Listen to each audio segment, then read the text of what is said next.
In the dead of night, in the silence between heartbeats, something moves in the corner of your vision. You turn, but nothing is there. Yet the feeling persists, the certainty that you are not alone, that something watches from just beyond perception, that the boundary between the living and the dead is thinner than you ever imagined. Welcome to the world of ghosts. Since the first human buried their dead with flowers and tools for the afterlife, since the first mourner wept at a graveside and felt the presence of the departed, humanity has believed in ghosts. These spectral entities, the spirits of the dead who remain among the living, appear in every culture, every era, every corner of the inhabited world. They haunt our homes and battlefields, our hospitals and highways, our collective imagination, and our private nightmares. They are perhaps the most universal supernatural belief in human history. But what exactly is a ghost? The question proves more complex than it first appears. Different cultures and traditions define ghosts in remarkably varied ways. In Western tradition, a ghost is typically understood as the spirit or soul of a deceased person that appears to the living, usually in a form resembling their physical body. Ghosts might be transparent or solid, visible or merely sensed, benign or malevolent. They might appear briefly or haunt locations for centuries. They might communicate messages or simply repeat meaningless actions endlessly. Eastern traditions often distinguish between different types of spirits of the dead. In Chinese belief, gui are souls that fail to pass properly to the afterlife and remain trapped in the earthly realm. Japanese yurei are spirits bound to the physical world by powerful emotions, rage, sorrow, or a desire for vengeance. In Hindu and Buddhist traditions, pretas or hungry ghosts are beings trapped in a state of suffering between death and rebirth, tormented by insatiable desires. These distinctions reflect different cosmologies and different understandings of death, the soul, and the afterlife. The English word ghost derives from the Old English gast, meaning spirit or soul. Related words appear across Germanic languages: German, Geist, Dutch, Geist, all pointing to the concept of an animating principle that survives bodily death. The term specter comes from Latin spectrum, meaning appearance or apparition, emphasizing the visual nature of ghost encounters.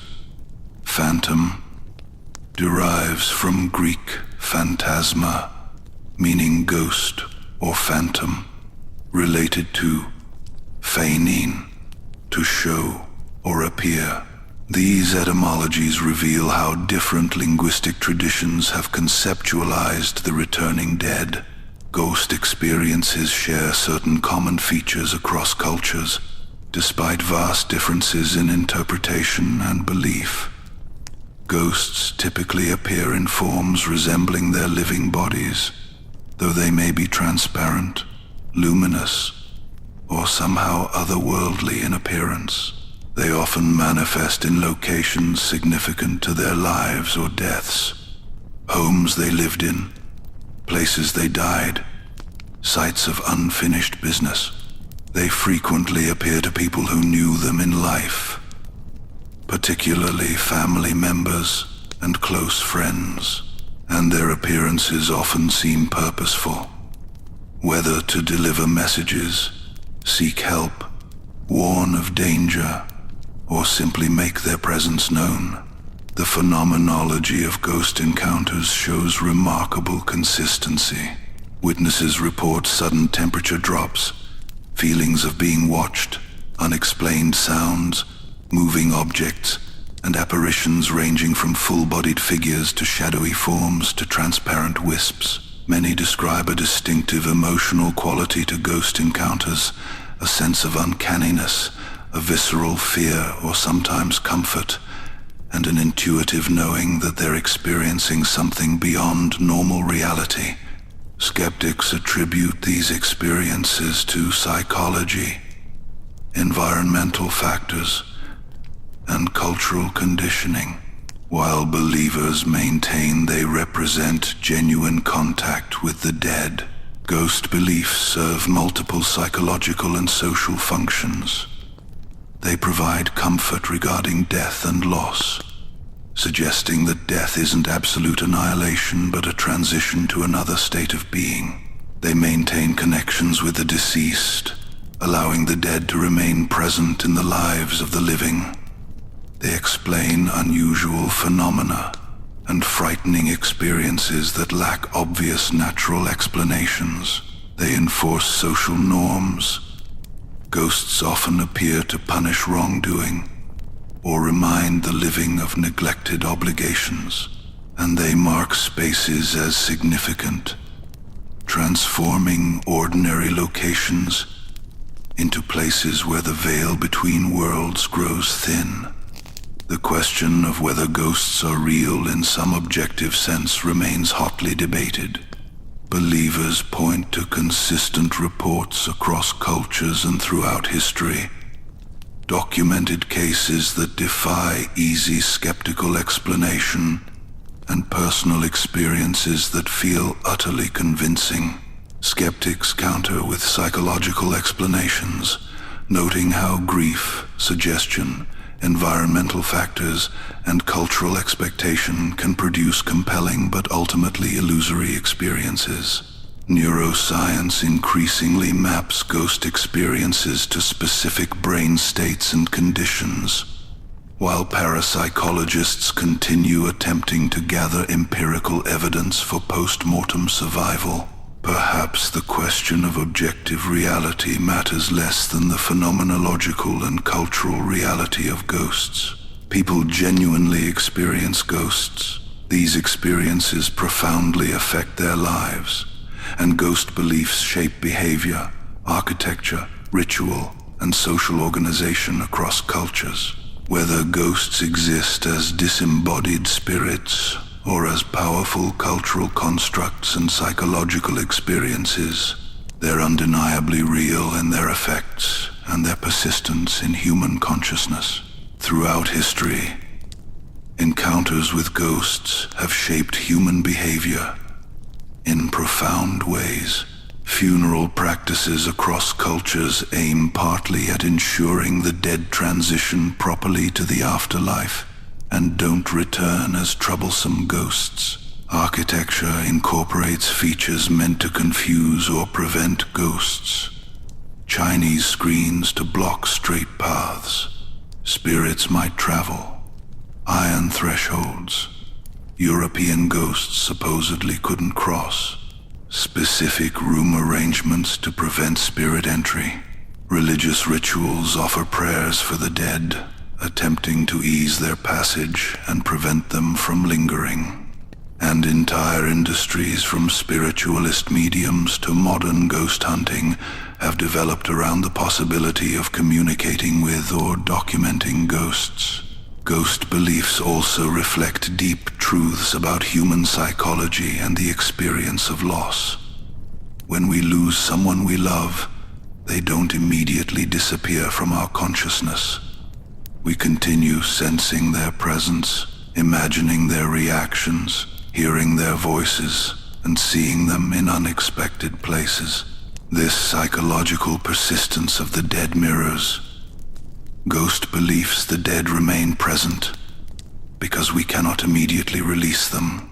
Grief hallucinations, where bereaved individuals see, hear, or sense deceased loved ones, occur commonly across cultures and may represent a psychological foundation for ghost beliefs.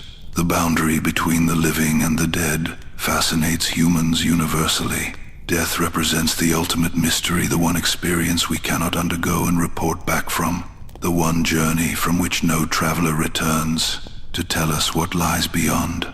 Ghosts represent the possibility of that return, the hope or fear that death isn't final, that consciousness persists, that the departed might come back. This fascination drives much of ghost belief and ghost seeking. We want to know what happens after death, and ghosts promise to show us. As we journey through this comprehensive exploration of ghosts and specters, we'll travel across time and cultures. We'll examine ancient ghost beliefs in Mesopotamia, Egypt, Greece, and Rome. We'll delve into the rich ghost traditions of China, Japan, Korea, and Southeast Asia. We'll explore Western ghost beliefs from medieval Christianity through Victorian spiritualism to contemporary paranormal investigation. We'll examine different types of ghosts and famous hauntings. We'll investigate indigenous ghost beliefs, scientific approaches to ghost hunting, and psychological explanations for ghost experiences. We'll also explore how ghosts have been portrayed in literature, film, and popular culture, shaping modern ghost beliefs and experiences. We'll investigate various methods people have used to communicate with the dead, from ancient necromancy to modern mediumship, and we'll consider why ghost beliefs persist so strongly even in our scientific age, what they reveal about human nature, and what they might suggest about consciousness and death. This exploration is not merely a catalogue of spooky stories, though fascinating stories abound. It's an investigation into fundamental human concerns about mortality, consciousness, memory, and what it means to truly die. It's an examination of how different cultures have understood the relationship between living and dead. It's an inquiry into the nature of reality, consciousness, and whether anything of us survives bodily death. Whether you approach ghosts as literal spirits, psychological phenomena, cultural constructs, or some combination thereof, their study reveals profound insights into human nature. So prepare yourself for a journey into shadow. We're about to explore the realm where the living and dead intersect, where memory and presence blur together, where fear and fascination intertwine. We'll meet ghosts, ancient and modern, vengeful and sorrowful, terrifying and comforting. We'll visit haunted locations, examine famous cases, and consider both traditional beliefs and modern scientific approaches. By journey's end, you'll understand why ghosts have haunted human consciousness since our species first buried its dead, and wondered whether they might return. Let us begin where human civilization itself began, in the ancient Near East, where the first written records describe humanity's earliest encounters with the restless dead. Ancient ghost beliefs, Mesopotamia, Egypt, and Greece. The ancient civilizations of Mesopotamia, Egypt, and the Mediterranean developed sophisticated understandings of death, the afterlife, and the spirits of the dead who might return to haunt the living. These early ghost beliefs established patterns and themes that would persist throughout Western culture for millennia, shaping how we continue to understand ghosts today. In ancient Mesopotamia, the land between the Tigris and Euphrates rivers where civilization first flourished, the dead were believed to descend to Akala, the underworld, a dark and dreary place where spirits existed in a shadowy half-life. The Mesopotamian afterlife was not a place of reward or punishment, but rather a grim democracy where all the dead, regardless of moral virtue or social status in life, dwelt together in darkness, eating dust and clay, their only sustenance the offerings provided by living relatives. This understanding of the afterlife had profound implications for ghost beliefs. The dead depended entirely on the living for sustenance and comfort in Irkalla. Regular funeral offerings of food, water, and other necessities sustained the dead in the underworld. fail to provide these offerings, and the dead would suffer worse. They might return to the world of the living as hungry, vengeful ghosts, seeking what they were denied. The Etemu, spirits of the dead, could escape the underworld if not properly cared for, becoming troublesome or even dangerous ghosts. Mesopotamian texts describe various types of ghosts and the circumstances that created them. Those who died violently, who were murdered without justice, who were not properly buried, or who had no one to make funeral offerings for them, were particularly likely to become restless spirits. These ghosts haunted the living, bringing disease, bad luck, and various afflictions. They appeared in dreams, caused nightmares, and could possess the living, driving them mad or making them ill. Protection against ghosts required proper ritual observance. Bodies had to be buried correctly with appropriate ceremonies. Regular offerings at graves or in temples ensured the dead remained content in the underworld. Incantations and rituals could banish troublesome ghosts or compel them to reveal why they haunted the living. Professional exorcists, the Asipu, specialized in diagnosing ghost-related afflictions and performing the necessary rituals to appease or banish the offending spirit. The Epic of Gilgamesh, one of humanity's oldest surviving literary works, contains a powerful ghost encounter. Gilgamesh's beloved friend Enkidu dies and descends to the underworld. Grief-stricken, Gilgamesh eventually asks the gods to allow him to speak with Enkidu's spirit. Through divine intervention, Enkidu's ghost rises from the underworld to describe its dreary conditions to Gilgamesh, emphasizing the importance of proper burial and having living descendants to make offerings. This scene illustrates Mesopotamian ghost beliefs, while exploring universal themes of grief, loss, and the desire to communicate with the dead. Ancient Egypt developed different but equally sophisticated ghost beliefs. Egyptian cosmology included multiple soul components: the Ka, life, force; the Ba, personality; the Ach, transfigured spirit, and others. After death, these components could separate and face various fates. The goal was for them to be reunited in the afterlife, allowing the deceased to live eternally in the field of reeds, a paradise resembling the best aspects of earthly existence. However, this positive outcome required proper funeral rites, successful navigation of the dangers described in the Book of the Dead, and correct judgment before Osiris. Those who failed might have their souls devoured, leaving them to wander as restless spirits. Even successful souls might return to visit the living under certain circumstances, particularly if their tombs were violated or their memories forgotten by the living. Egyptian ghosts, called Ach, not to be confused with the transfigured spirit that successfully reached the afterlife, could interact with the living in various ways. They might appear in dreams to deliver messages or warnings. They might cause illness or misfortune if offended or neglected. Some texts describe ghosts as potentially helpful, able to intercede with the gods on behalf of living petitioners.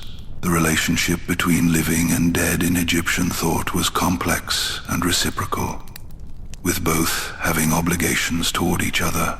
The Egyptian emphasis on tomb construction and preservation partly reflected ghost beliefs. The tomb served as a home for the Ka, which required ongoing sustenance through offerings brought by priests or family members. Elaborate tomb decorations, including false doors, allowed the ka to move between the tomb and the world of the living. Violation of tombs through robbery or neglect risked creating angry ghosts who might haunt or curse the offenders. Curse texts and letters to the dead survive from ancient Egypt, demonstrating practical ghost beliefs. Living Egyptians wrote letters on pottery or papyrus left at graves, addressing deceased relatives and asking for help with problems, complaining about mistreatment, or pleading for the ghost to stop causing troubles. These letters reveal belief that the dead remained aware of the living's circumstances and could intervene, for good or ill, in worldly affairs. Greek and Roman ghost beliefs, though influenced by earlier Near Eastern traditions, developed distinctive characteristics that would profoundly shape Western ghost lore. The Greeks believed that after death, souls descended to Hades, the underworld ruled by the god of the same name. Unlike the Christian hell, Hades wasn't primarily a place of punishment, but rather the general destination of all souls, with specific regions reserved for the especially virtuous: Elysium, or wicked Tartarus. Greek ghosts could return from Hades under certain circumstances. Those denied proper burial, a crucial ritual in Greek culture, might be refused entry to the underworld, forcing them to wander the earth for 100 years. The Greeks practiced elaborate funeral rites precisely to prevent such hauntings. Bodies had to be recovered and buried, even after battle. Coins were placed on the deceased's eyes to pay Charon, the ferryman who transported souls across the river Styx. Failure to perform these rites risked creating a restless, potentially vengeful ghost. Greek literature contains numerous ghost encounters. In Homer's Odyssey, Odysseus performs a ritual to summon ghosts from Hades, needing to consult the prophet Tiresias. The shades that appear are pale and insubstantial, strengthened temporarily when allowed to drink blood from Odysseus's sacrifice. They retain memories of life and can communicate, but they exist in a diminished state, neither fully alive nor completely gone.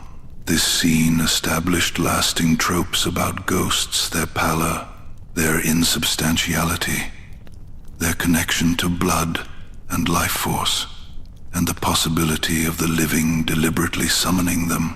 Greek tragedy frequently featured ghosts. In Aeschylus's Persians, the ghost of King Darius appears to lament the destruction of the Persian army. The ghost possesses knowledge of events after his death and delivers prophetic warnings. In other plays, ghosts of murdered individuals return to demand justice, embodying the concept that unavenged murder creates spiritual unrest. These theatrical ghosts influenced how Greeks understood the motivations and capabilities of actual ghosts. Philosophers debated ghost existence and nature. Plato's theory of the soul suggested that after death, souls might linger near their bodies if overly attached to physical existence, potentially appearing as ghosts to the living. Epicurus and his followers denied ghost existence, arguing that soul atoms dispersed at death, making any survival impossible. Yet, despite philosophical skepticism, popular belief in ghosts remained strong throughout the Greek and Roman periods. Roman ghost beliefs largely continued Greek traditions while adding distinctive elements. The Romans recognized different types of spirits: manes, benevolent, ancestral spirits, larvae, malevolent ghosts, and lemurs, dangerous spirits of the dead who died violently or improperly. The festival of Lemuria, observed in May, involved household rituals to appease or drive away lemurs who might otherwise haunt the living. The paterfamilias would walk barefoot through the house at midnight, spitting black beans and making gestures to banish unwanted spirits. Roman literature provides some of the most detailed ghost descriptions in ancient literature. Pliny the Younger recorded what may be the first fully developed haunted house story in Western literature. He described a house in Athens plagued by the apparition of an old man bound in chains, whose rattling announced his nightly appearances. The house stood empty because the ghost terrified all tenants. Finally, a philosopher named Athenodorus rented the house cheaply, determined to investigate. When the ghost appeared and beckoned, Athenodorus followed it to the courtyard, where it vanished. Excavation at that spot revealed a skeleton in chains, which when properly buried, ended the haunting. This story established the template for countless haunted house narratives: the troubled house, the skeptical investigator, the discovery of remains, and the resolution through proper burial. Pliny's account reveals several assumptions about ghosts that persisted throughout Western tradition. Ghosts had specific reasons for haunting, usually related to improper burial or unavenged wrongs. They could be laid to rest by addressing these causes. They appeared most commonly at night. They often manifested with specific sensory phenomena, sounds, apparitions, and sometimes physical effects like chains rattling, and confronting them with courage rather than fleeing in terror might lead to resolution. Other Roman writers recorded ghost encounters and beliefs.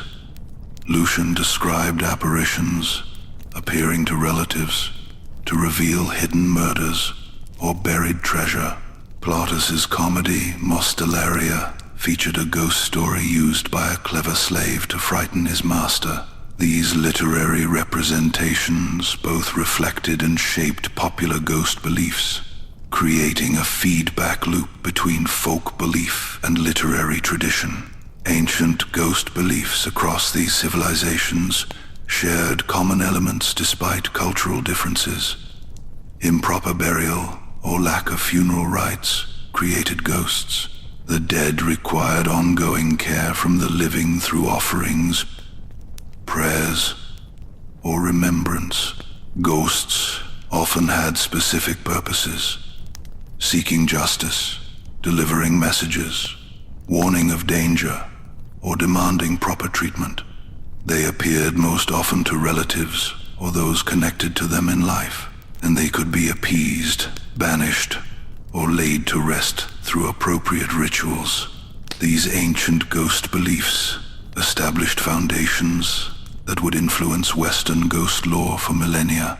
The idea that ghosts result from improper burial, that they seek to communicate specific messages, that they can be laid to rest by addressing their concerns, and that certain rituals or substances offer protection. All these concepts originated in ancient Mediterranean cultures and persist in modified forms today.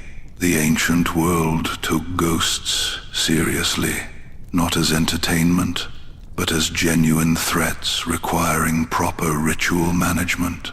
Ghost beliefs weren't irrational superstition, but rather systematic attempts to understand death, maintain social obligations between living and dead, and explain disturbing phenomena that lacked other obvious explanations. The elaborate funeral rites, the offerings to ancestors, the ghost-banishing rituals all represented technologies for managing the boundary between life and death, ensuring the dead passed properly to the afterlife and didn't return to trouble the living. Asian ghost traditions: China, Japan, and Southeast Asia. Asian ghost traditions developed independently of Western beliefs, creating rich and distinctive ghost lore that reflects different cultural values. cosmologies, and understandings of death. While sharing some universal themes with Western ghosts, Asian ghosts possess unique characteristics that make them particularly fascinating and often particularly frightening. Chinese ghost beliefs extend back thousands of years, deeply intertwined with ancestor worship and Confucian emphasis on filial piety. In traditional Chinese cosmology, humans possess multiple souls, typically described as Han, ethereal souls, and Po, corporeal souls. At death, these souls separate, with Han ascending to heaven or the afterlife, while Po remains associated with the corpse and grave. Problems arose when this separation failed to occur properly, or when souls became trapped between life and death. Gui, the Chinese term for ghost, encompasses various types of spirits of the dead who failed to pass on correctly. The circumstances of death strongly influenced whether someone became a gui. Those who died violently through suicide, murder, or accident were particularly prone to becoming gui. Those who died young, especially before marriage, might become gui seeking to fulfill thwarted desires. Those who received inadequate funeral rites or whose descendants failed to maintain proper ancestor worship could return as gui, demanding proper treatment. The concept of hungry ghosts, or egi, represents a particularly important category in Chinese belief. These wretched spirits suffer perpetual hunger and thirst, with enormous bellies but throats too narrow to swallow. They're trapped in a tormented existence, unable to satisfy their desperate cravings.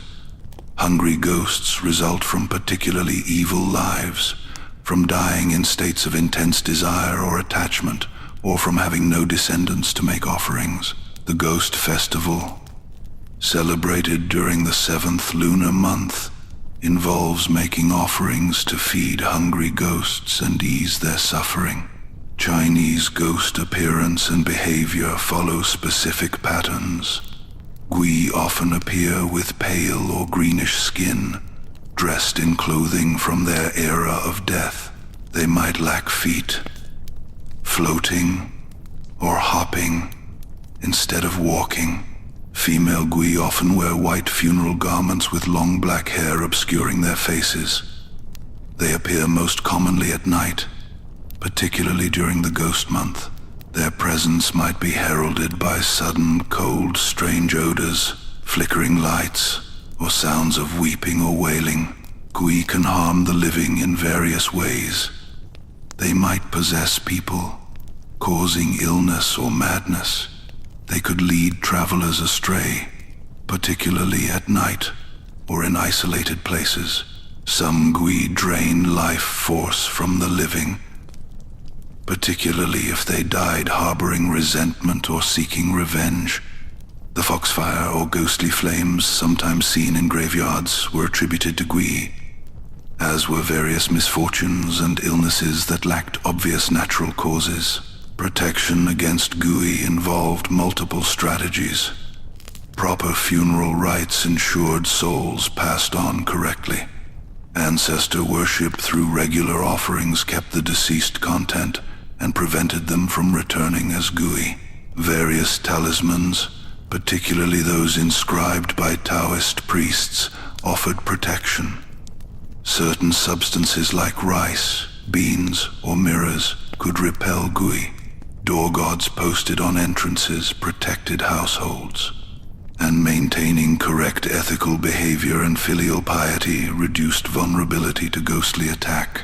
Japanese ghost traditions, while influenced by Chinese beliefs through Buddhism and cultural exchange, developed distinctive characteristics that make Japanese ghosts among the most terrifying in world folklore. The Japanese term yurei refers specifically to spirits of the dead trapped between the living world and the afterlife, unable to pass on due to powerful emotions or unfinished business. Yurei differ from general spirits or kami in Shinto belief. They're specifically human souls that fail to achieve proper rest after death. Classic yurei iconography, established particularly during the Edo period, depicts them with long, disheveled black hair, white burial kimonos, no legs or feet floating in ted, and dangling arms with hands drooping at the wrists. They appear pale, sometimes almost luminous, and move in eerily smooth, unnatural ways. This visual template has influenced ghost imagery far beyond Japan, particularly through horror cinema. Several types of yurei are distinguished by the emotions that bind them to the earthly realm. Onryo are vengeful ghosts, created by wrongs suffered in life and consumed by desire for revenge. These are the most dangerous yurei, capable of killing the living through sheer malevolent will. Ubume are mother ghosts who died in childbirth, driven by concern for their children. Funeyurei are ghosts of those who drowned, often depicted attempting to capsize boats to create more drowning victims. Zashiki warashi are child ghosts, generally benevolent, said to bring good fortune to households they haunt.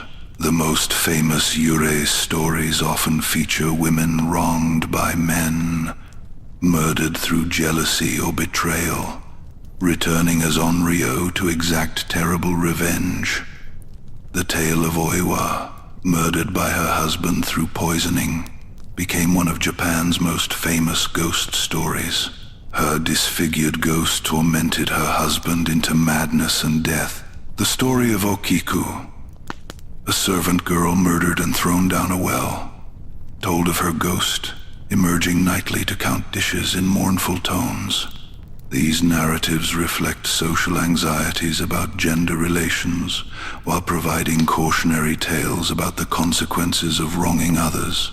Yurei haunt specific locations, particularly places connected to their deaths or their unfinished business. Wells, bathrooms, crossroads, and the spaces between buildings are considered particularly likely haunting spots. Unlike Chinese gui, who appear primarily during Ghost Month, yurei can appear year-round, though certain times like the Obon Festival, when ancestors return to visit, see increased spiritual activity. The hour of the ox, roughly 2 to 2:30 a.m., is considered the most likely time for yurei appearances. This dead-of-night timing, when the barrier between worlds grows thinnest and most people sleep vulnerable and unaware, creates maximum dread. Japanese horror effectively exploits this timing, along with yurei's distinctive appearance and movement, to create visceral fear responses that transcend cultural boundaries. Buddhism's influence on Japanese ghost beliefs is significant. Buddhist cosmology includes various afterlife realms, and souls must navigate these after death. Those with unresolved attachments might become trapped, unable to proceed through the cycle of death and rebirth. Buddhist funeral rites and memorial services aim to ease this transition and prevent yurei formation. The tradition of giving posthumous Buddhist names to the deceased helps separate the dead from their living identities, facilitating their passage beyond earthly concerns. Korean ghost traditions share similarities with Chinese and Japanese beliefs while possessing distinctive elements.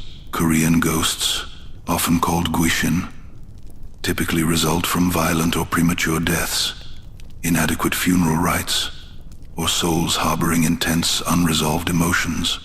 Like Japanese yurei, Korean guishin often appear as women in white hanbok, sometimes with hands covering their faces or with long hair obscuring their features. Virgin ghosts, young women who died unmarried, represent a particularly poignant category in Korean ghost lore. These spirits mourn their unfulfilled lives and might seek symbolic marriage or attempt to lure living men to join them in death. This belief reflects traditional Korean social values around marriage and the tragedy of lives cut short before major milestones. Korean shamanism, with its emphasis on communication between living and spirit worlds, provides frameworks for addressing ghost problems. Mudang, or shamans, perform gut rituals to appease troubled spirits, help them resolve grievances, and facilitate their passage to the afterlife. These rituals might involve elaborate performances where the mudang channels the ghost's voice, allowing it to express complaints and desires to living relatives. Once the ghost's concerns are addressed, it can find peace and move on. Southeast Asian ghost traditions are enormously diverse, reflecting the region's cultural and religious complexity. Thai ghost beliefs, influenced by Buddhism, animism, and Hinduism, recognize numerous ghost types. Phi Tai Hong are ghosts of those who died violently or suddenly, considered highly dangerous. Phi Tai Hong Thang Klum are specifically ghosts of women who died pregnant, their suffering creating especially malevolent spirits. Phi Papa ghosts that possess the living, particularly women, causing bizarre behavior and illnesses. The popularity of Thai ghost films has spread these beliefs internationally, with movies like Shutter and The Ghost of Mae Nak introducing global audiences to Thai ghost lore. Mae Nak, based on a famous Thai ghost legend, tells of a woman who died in childbirth but returned as a ghost, refusing to accept her death and attempting to continue her relationship with her living husband. The story combines horror with pathos, exploring themes of love, loss, and denial. Filipino ghost beliefs reflect a blend of indigenous traditions, Spanish Catholic influence, and broader Asian ghost lore.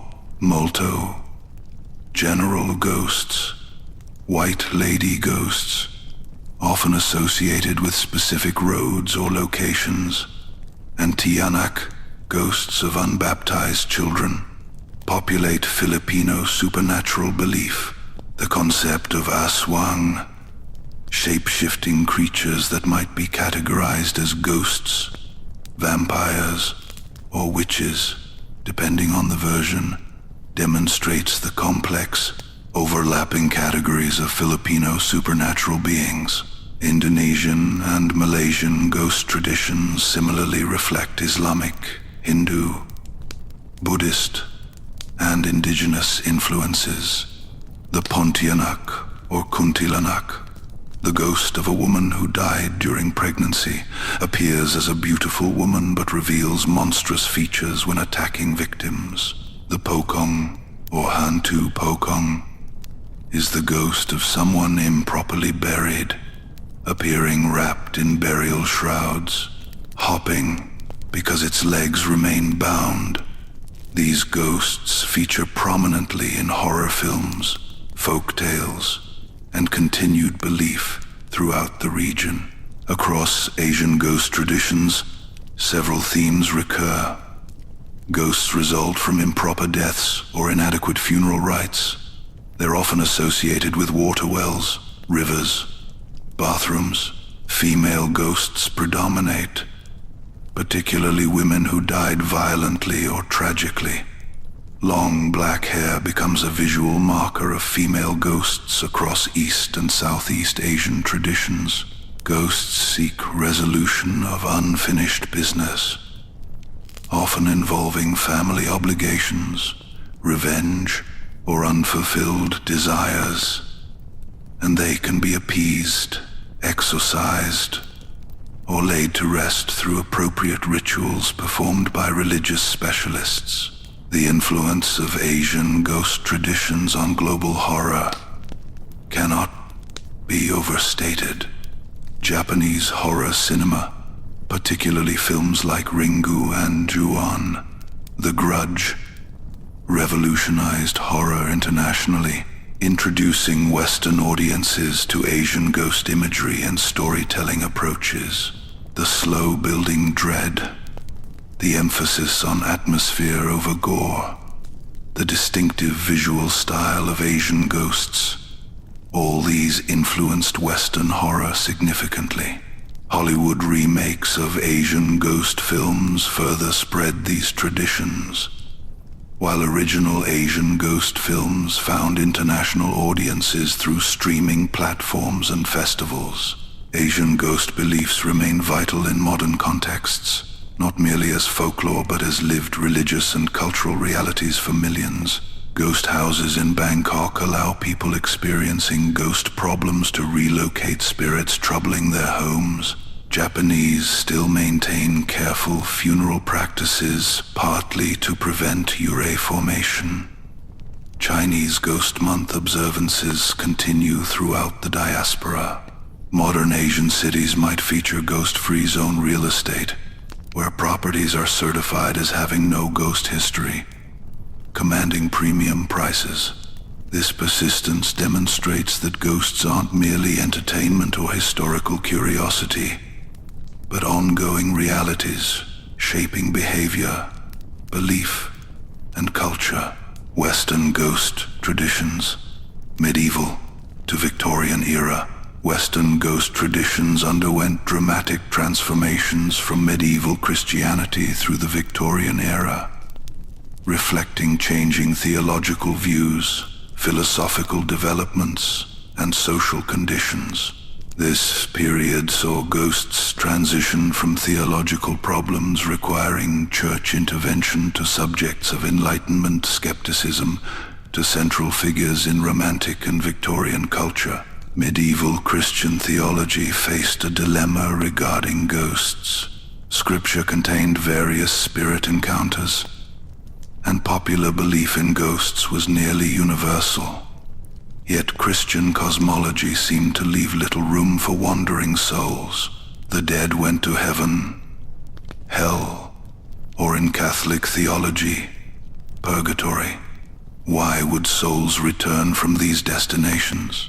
Medieval theologians developed various explanations for apparitions of the dead. The doctrine of purgatory, fully elaborated during the medieval period, provided the primary theological framework for understanding ghosts in Catholic tradition.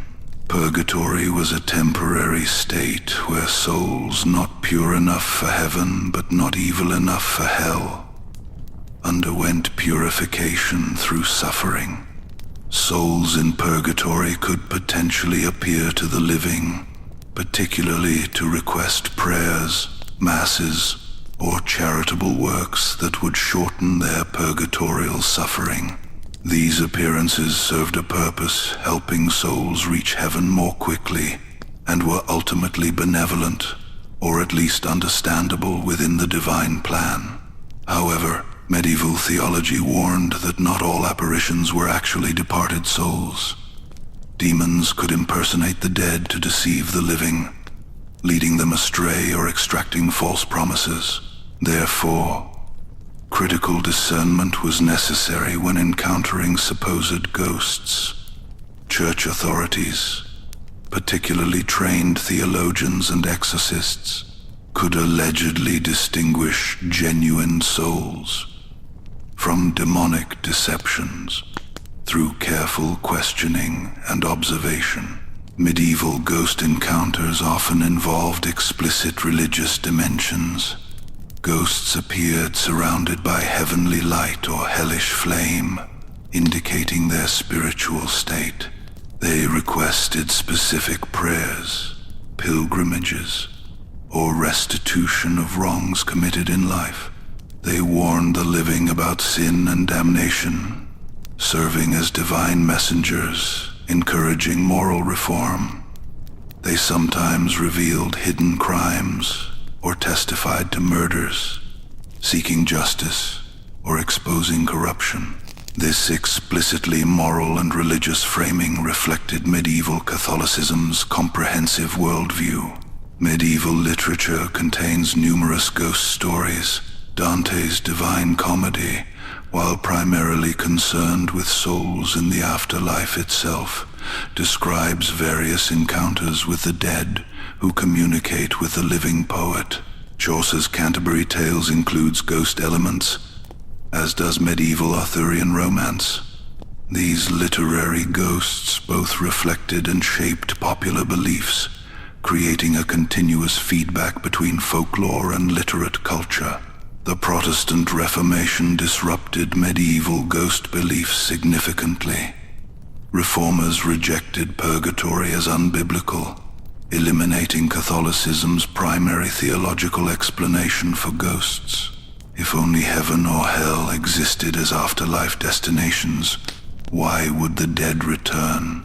Protestant theology typically argued that supposed ghosts were actually demonic deceptions, that God would never allow the dead to return, or that biblical spirit encounters were unique events, not repeated in ordinary experience. However, popular Protestant belief in ghosts persisted despite theological denial. Folk ghost beliefs continued, blending Christian elements with older traditions. The concept that some ghosts might be the restless dead rather than demons remained common, even if official theology discouraged it. This created tension between learned Protestant demonology that attributed all supernatural phenomena to angels or demons, and popular beliefs that maintained more diverse supernatural populations, including ghosts. The Enlightenment brought skeptical assault on ghost beliefs.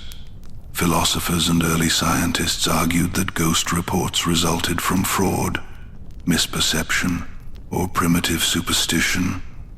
As natural philosophy developed explanations for previously mysterious phenomena, supernatural explanations seemed increasingly unnecessary. Ghost stories became subjects of debunking rather than serious belief, at least among educated elites. Yet paradoxically, the same Enlightenment emphasis on empirical investigation led some to approach ghosts as potential subjects of scientific study. If ghosts existed, perhaps they could be investigated systematically, their behaviors documented, their nature determined through observation rather than theological speculation. This proto-scientific ghost investigation would flower fully in the Victorian era, but had roots in Enlightenment empiricism. The Romantic era saw renewed literary interest in ghosts, even as belief became less theologically grounded. Gothic literature, emerging in the late 18th century, featured ghosts prominently as sources of atmospheric horror and psychological disturbance. Horace Walpole's The Castle of Otranto, often considered the first Gothic novel, included ghostly apparitions and supernatural events in medieval settings. The genre established conventions, ancient castles, family curses, mysterious apparitions, dark secrets revealed that would influence ghost stories into the present. Romantic poets and writers explored ghosts as symbols of memory, guilt, and the uncanny persistence of the past into the present. Samuel Taylor Coleridge's The Rime of the Ancient Mariner features the crew rising as corpses controlled by spiritual beings. Percy Bysshe Shelley dabbled in Gothic ghost fiction. These literary explorations treated ghosts more as psychological and symbolic forces than literal theological entities, reflecting Romantic emphasis on imagination, emotion, and the sublime. The Victorian era represented perhaps the golden age of Western ghost beliefs and ghost stories. Despite, or perhaps because of, increasing industrialization, urbanization, and scientific advancement, the Victorians developed intense fascination with death, mourning, and the possibility of communicating with the dead. This fascination manifested in multiple ways: elaborate mourning customs, memorial photography, spiritualist movements, ghost story literature, and early psychical research. Victorian mourning culture was extraordinarily elaborate, particularly after Prince Albert's death left Queen Victoria in perpetual mourning. Widows were expected to wear black for extended periods, maintain specific mourning etiquette, and create elaborate memorials to the deceased. This cultural preoccupation with death created an environment where ghosts seemed natural extensions of mourning ways for the dead to remain present rather than being forgotten. Spiritualism emerged as a mass movement in the mid-19th century, claiming that communication with the dead was not only possible but could be demonstrated empirically. Beginning with the Fox sisters in 1848, who claimed to communicate with spirits through rapping sounds, spiritualism spread rapidly across America and Britain. Mediums conducted seances where spirits allegedly manifested through table tipping, automatic writing, spirit photography, ectoplasm manifestations, and direct voice communication. Spiritualism appealed partly because it offered hope regarding death and survival. Unlike Christianity's insistence on faith, spiritualism promised empirical demonstration of the afterlife. You didn't have to believe you could witness communications from deceased loved ones yourself. For parents who had lost children, for widows and widowers, for anyone grieving, spiritualism offered comfort and the possibility of ongoing relationships with the dead. The movement attracted both genuine believers and outright frauds. Many mediums employed tricks and techniques to produce apparently supernatural phenomena, hidden assistance, special effects, cold reading, and other methods. Yet exposure of fraud didn't kill the movement. Believers argued that some mediums were genuine, even if others were fake. Prominent scientists, intellectuals, and public figures defended spiritualism, conducting their own investigations and declaring themselves convinced of its validity. Concurrent with spiritualism, ghost photography emerged as a phenomenon. Starting with William Mumler in the 1860 seconds, photographers claimed to capture images of dead spirits appearing alongside the living. These spirit extras showed transparent or glowing figures, often recognized by sitters as deceased relatives. While many spirit photographs were exposed as fraudulent, produced through double exposure, combination printing, or other techniques, they fascinated Victorians and contributed to belief that ghosts could be empirically documented through modern technology. The Society for Psychical Research, founded in 1882, represented serious academic attempt to investigate paranormal phenomena, including ghosts.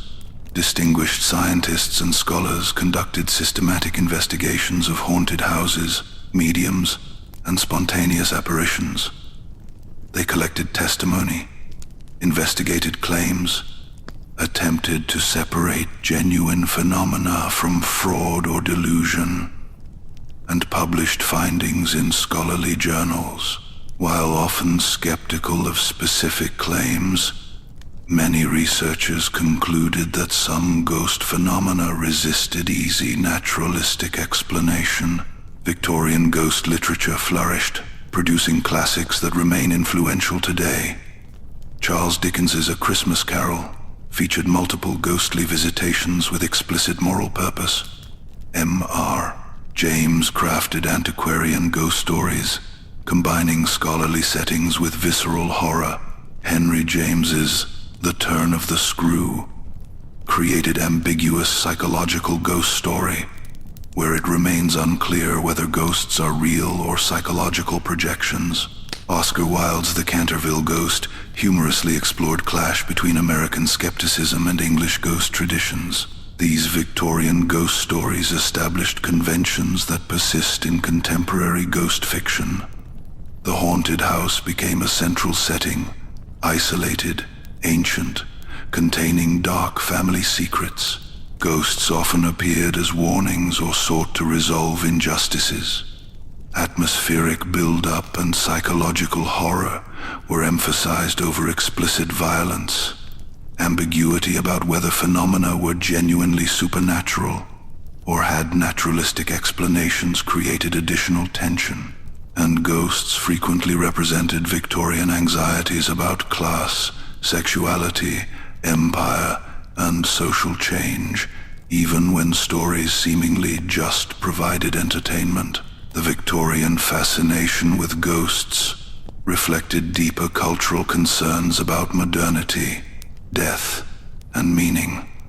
As traditional religious certainties weakened for many, as science seemed to explain the natural world without requiring supernatural forces, and as industrial capitalism transformed society rapidly, ghosts offered connection to the past, reassurance about death, and confirmation that reality contained more than mere matter. Ghosts represented continuity with ancestors, the persistence of meaning beyond materialism, and resistance to purely mechanistic worldviews.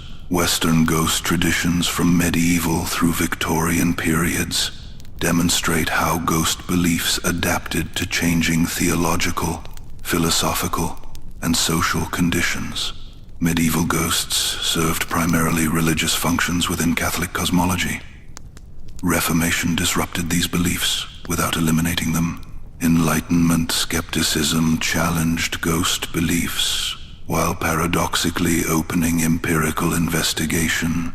Romantic and Victorian eras saw ghosts become central cultural phenomena, simultaneously believed in earnestly, investigated scientifically, and exploited literarily.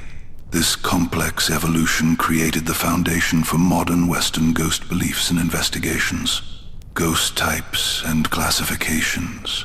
The diverse phenomena attributed to ghosts have led researchers, both believers and skeptics, to develop various classification systems. Understanding these different ghost types helps clarify the range of experiences reported and the different explanations proposed for them. While classification schemes vary, several major categories appear across different systems. Residual hauntings represent perhaps the most widely discussed ghost classification. According to this theory, residual ghosts aren't conscious spirits, but rather recordings of past events somehow imprinted on the environment, like a recording playing repeatedly. Residual hauntings replay the same scenario over and over without variation or interaction with observers.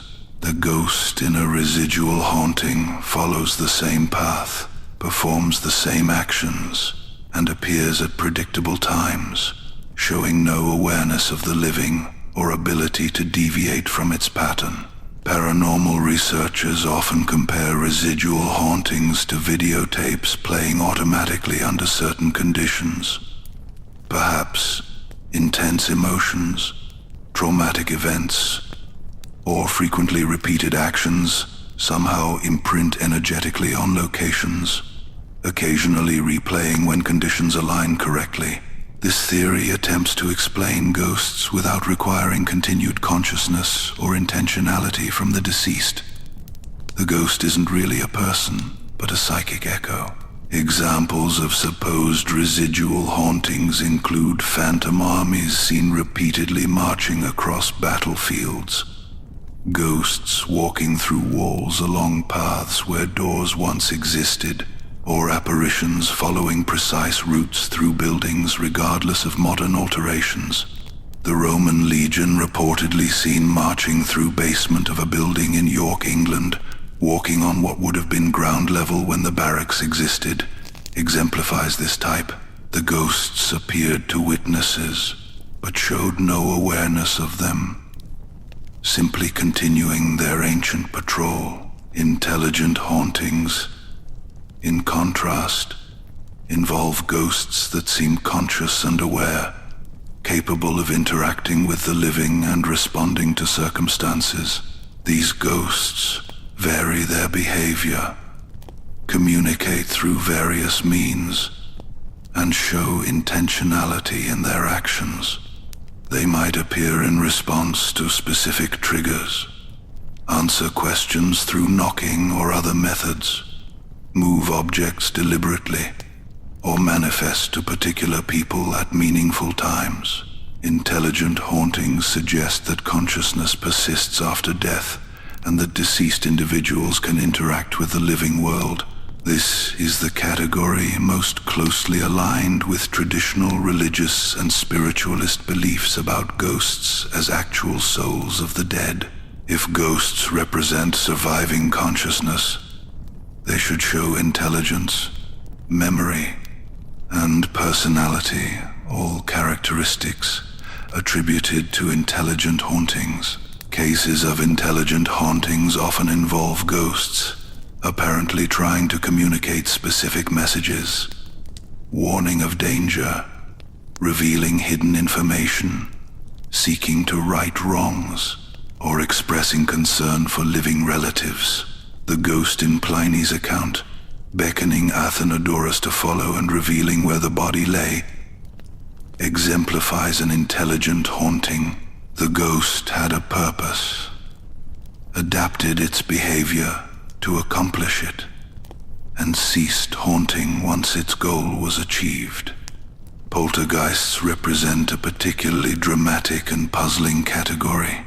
The term derives from German words meaning noisy ghost, and poltergeist phenomena typically involve loud disturbances, moving objects, and sometimes physical attacks. Objects fly through the air, furniture rearranges spontaneously, knocking sounds emanate from walls, and occasionally people report being pushed, scratched, or otherwise physically affected. However, poltergeists differ from typical hauntings in several ways. They often center on particular people, usually adolescents or individuals under stress, rather than specific locations. The phenomena tend to be temporary, lasting weeks or months before ceasing spontaneously. And the activity, while often attributed to ghosts, might alternatively represent unconscious psychokinesis, the living person unknowingly causing phenomena through mental powers rather than a ghost being responsible. The famous Enfield poltergeist case in England during the 1970 seconds exemplified the phenomenon. 2 young girls experienced furniture moving, objects flying, knocking sounds, and even apparent possession, with one girl speaking in a gruff male voice claiming to be a previous occupant who had died in the house. Investigators documented extensive phenomena, but disagreed about whether it represented genuine haunting, psychokinesis, or clever fraud. The case remains controversial, with believers pointing to well-documented phenomena and skeptics highlighting evidence of trickery. Some researchers distinguish poltergeists from actual ghosts, arguing that the phenomena result from living people's unconscious psychokinetic abilities triggered by stress, puberty, or psychological disturbance. This theory explains why poltergeists center on individuals and why phenomena cease when the central person is removed or the psychological situation resolves. However, traditional ghost beliefs often attributed poltergeist activity to particularly mischievous or malevolent spirits, and many people experiencing poltergeist activity perceive it as spirit-caused rather than self-generated. Shadow people or shadow figures represent a modern ghost category that has gained prominence, particularly through internet discussions. Witnesses describe seeing dark, humanoid shapes, usually in peripheral vision, that disappear when looked at directly. Unlike traditional ghosts, shadow people appear as silhouettes or dark masses rather than translucent human forms. They're associated with feelings of dread, being watched, or malevolent presence. Explanations for shadow people range from ghosts to demons to interdimensional beings to simple misperception of shadows and peripheral vision artifacts. Some researchers connect shadow people to sleep paralysis, as many reports occur in bedroom settings when falling asleep or waking. Others note similarities to the Hat Man, a specific shadow figure reportedly wearing a wide-brimmed hat or fedora, seen consistently across unrelated reports. The shadow people phenomenon demonstrates how ghost beliefs evolve with new communications technologies. Internet forums and paranormal websites allowed people to share experiences, discover similar reports from strangers, and develop consensus about previously unnamed phenomena. What might once have been isolated, confusing experiences became a recognized category with common features, discussed and elaborated by online communities. Crisis apparitions involve ghosts appearing at moments of crisis, particularly death, to people far from the actual event. A classic pattern involves someone suddenly seeing a loved one who appears distressed or says goodbye, only to learn later that the person died at precisely that moment, hundreds or thousands of miles away. These apparitions typically occur once and don't develop into ongoing hauntings. Crisis apparitions fascinate psychical researchers because they suggest some form of telepathic communication or non-local consciousness operating at death. The person dying might somehow project their consciousness to loved ones for a final goodbye, or perhaps the living person's unconscious mind somehow perceives the distant death and constructs an apparitional experience to represent it. These phenomena challenge purely materialist assumptions about consciousness and perception, while not necessarily requiring traditional ghost survival. Deathbed visions, closely related to crisis apparitions, involve dying people reporting visions of deceased relatives or religious figures appearing to help them transition to death. These experiences occur commonly across cultures, with dying individuals describing seeing dead parents, siblings, spouses, or religious figures like angels. The visions typically bring comfort and reassurance, with the dying person often reaching toward the apparitions or expressing joy at the reunion.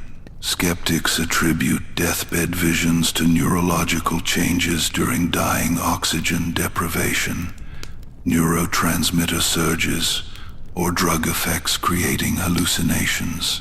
However, some features challenge simple dismissal. Dying people sometimes report seeing deceased individuals they didn't know had died, later confirmed accurate. Children sometimes describe seeing dead relatives they never met in life, recognizing them from photographs, and the consistent cross-cultural patterns suggest either universal psychological phenomena or possibly genuine spiritual experiences.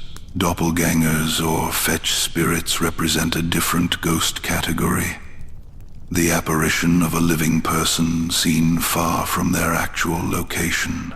A person might see their own double, presaging imminent death in some traditions, or someone might encounter an acquaintance's double, while that person is known to be elsewhere. These experiences trouble simple ghost categorization, since the person isn't dead and might not even be aware of the apparition. Various explanations for doppelgangers exist. Out-of-body experiences where consciousness travels while the body remains elsewhere. Telepathic projection, where someone unconsciously projects their image to another location.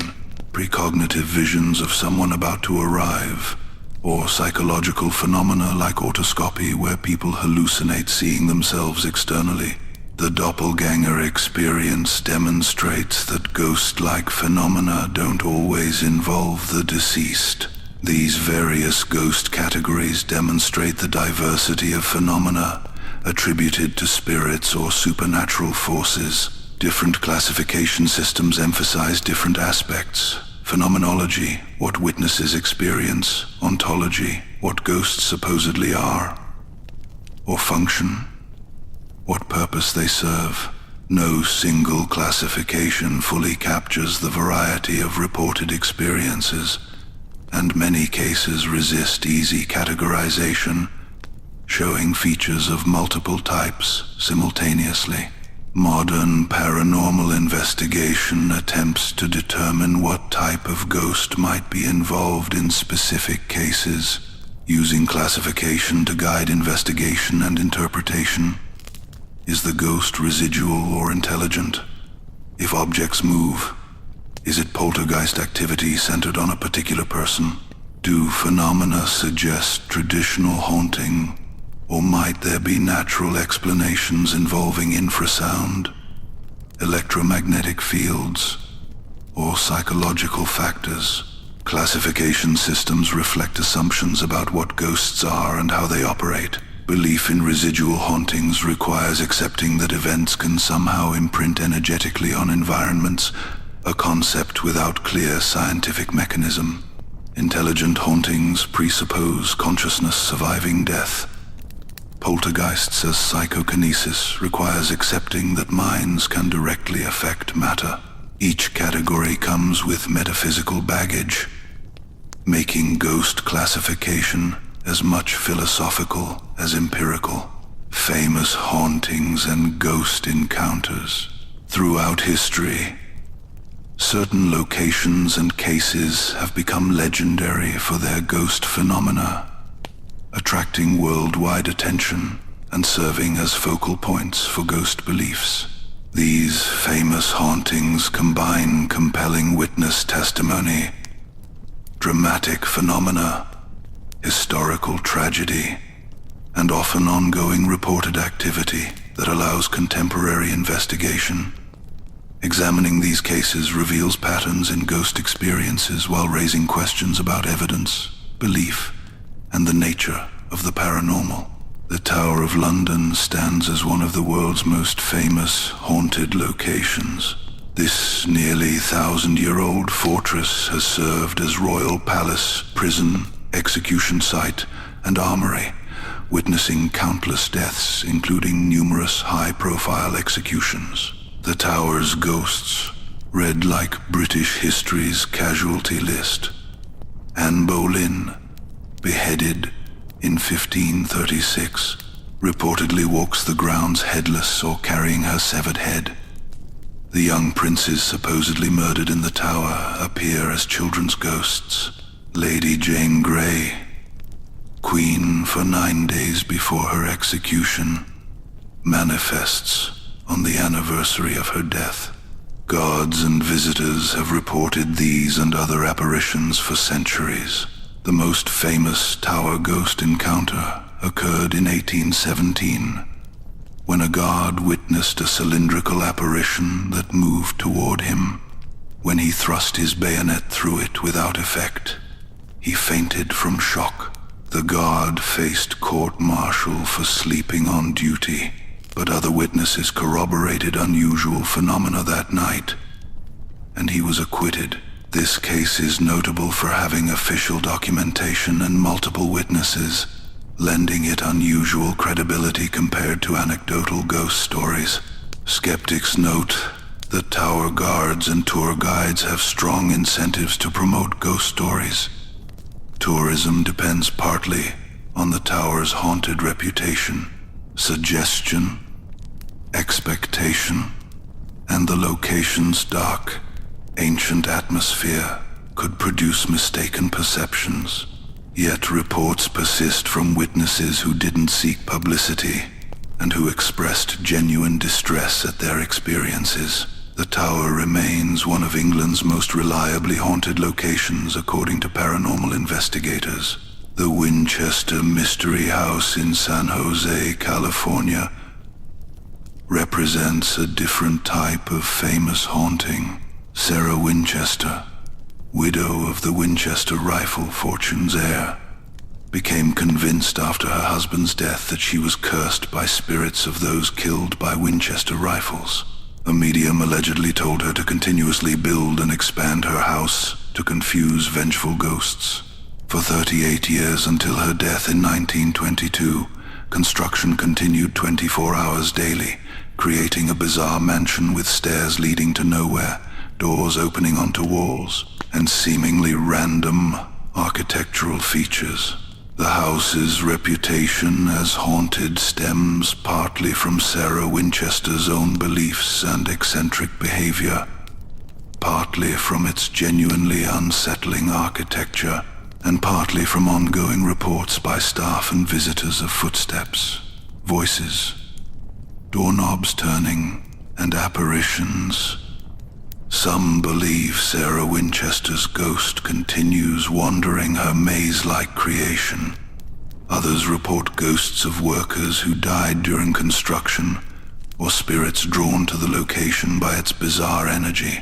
The Winchester House demonstrates how historical circumstances, eccentric individuals, and unusual architecture combine to create haunting legends.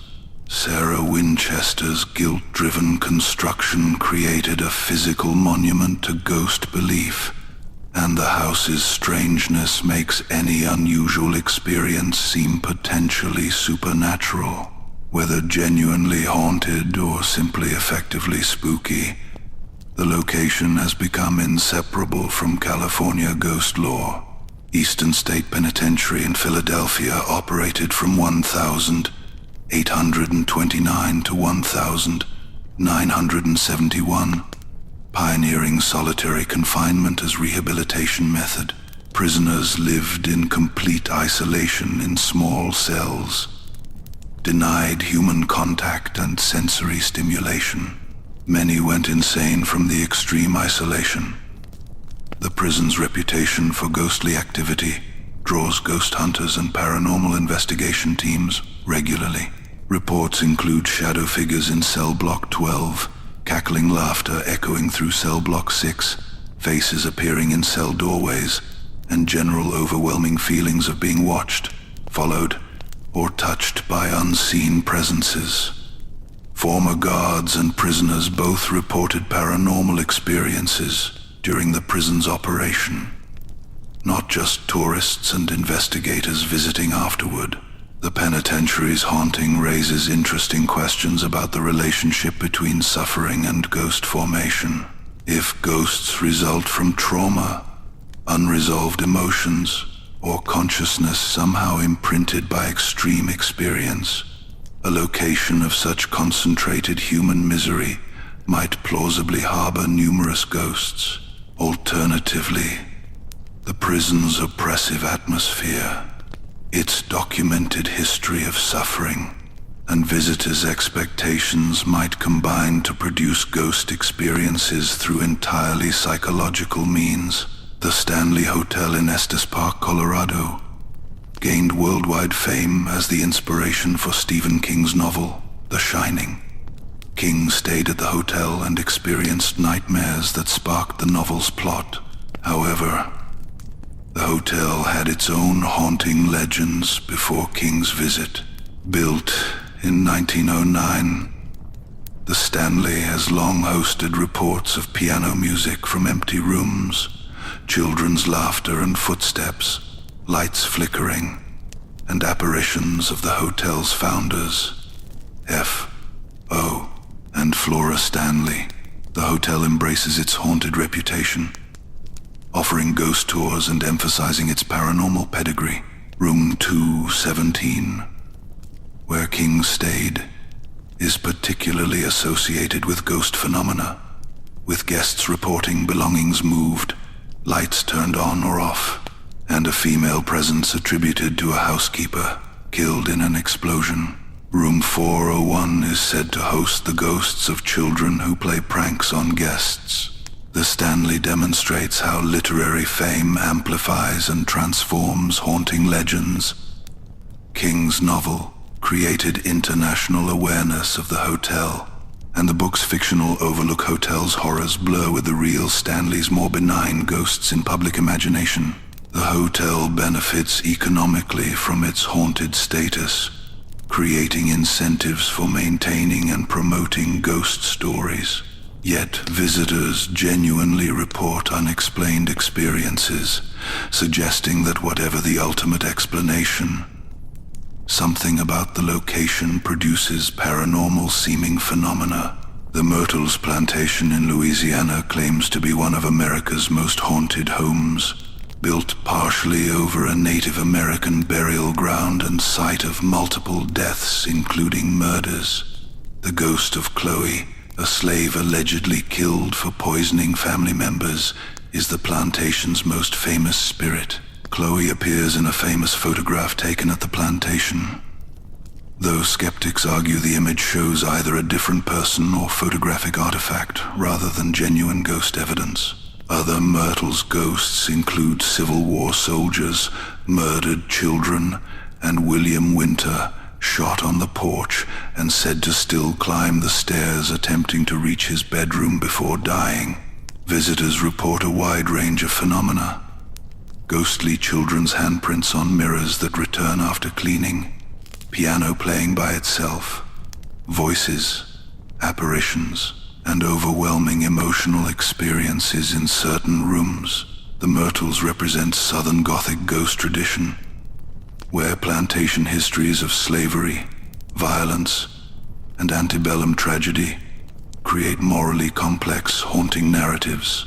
Questions arise about how these locations' terrible histories should be represented, how trauma and injustice relate to ghost phenomena, and whether ghost tourism at former slavery sites appropriately addresses or exploits historical suffering. Gettysburg Battlefield, site of the Civil War's bloodiest battle with over 50,000 casualties in 3 days, is extensively associated with ghost phenomena.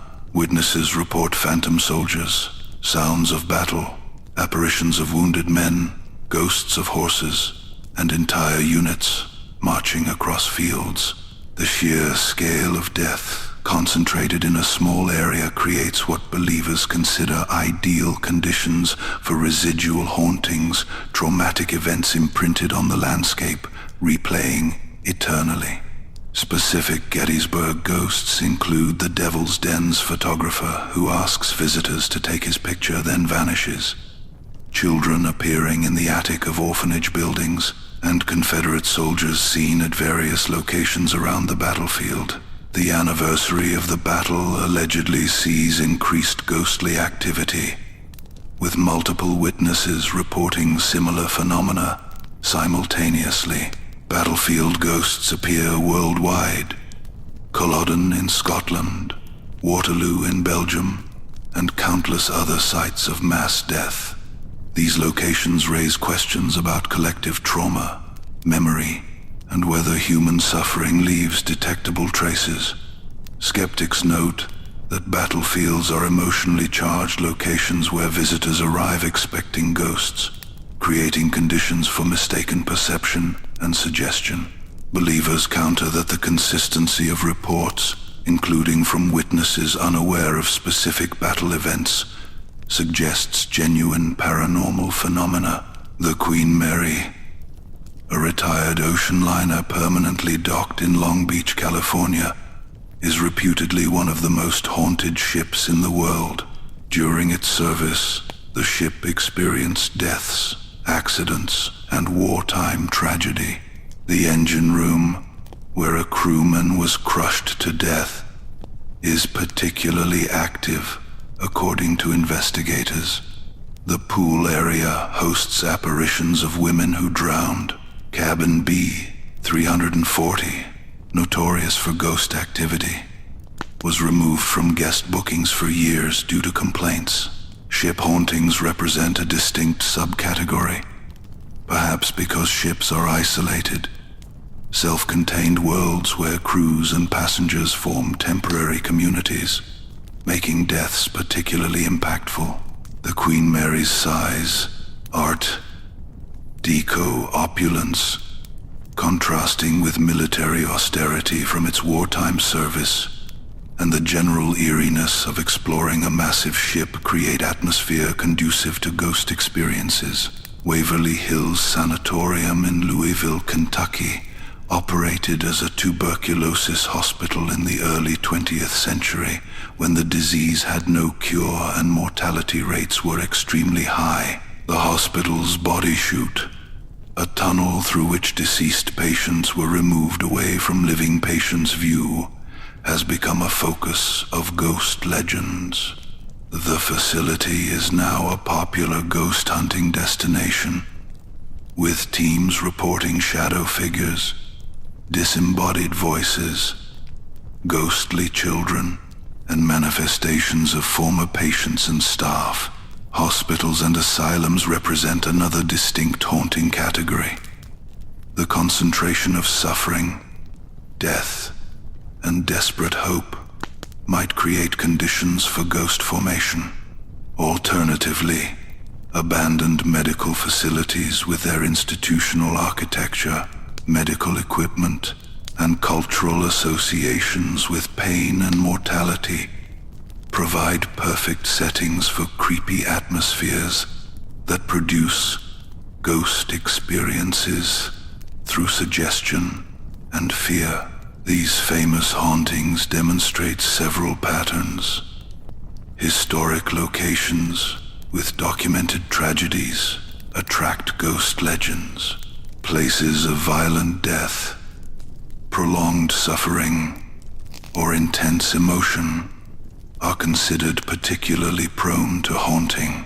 Isolated, atmospheric locations, ancient buildings, abandoned facilities, dark landscapes facilitate ghost experiences, and fame becomes self-perpetuating. Once a location gains haunted reputation, more people visit expecting ghosts, more experiences get reported, and the legend grows. Determining whether these locations are genuinely haunted or simply benefit from suggestion, atmosphere, and expectation remains challenging. The consistent reports from diverse witnesses suggest something more than pure fabrication. Yet controlled scientific studies of allegedly haunted locations typically fail to document clear paranormal phenomena. The gap between compelling anecdotal reports and the difficulty of obtaining controlled evidence characterizes ghost research generally and applies particularly to famous haunted locations that receive extensive investigation. Indigenous and tribal ghost beliefs.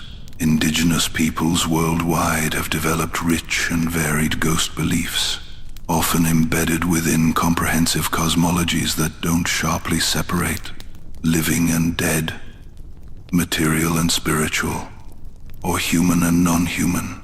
These traditions offer alternative frameworks for understanding ghosts that differ significantly from Western religious or scientific approaches. Native American ghost beliefs vary enormously across hundreds of distinct cultures, yet certain themes recur.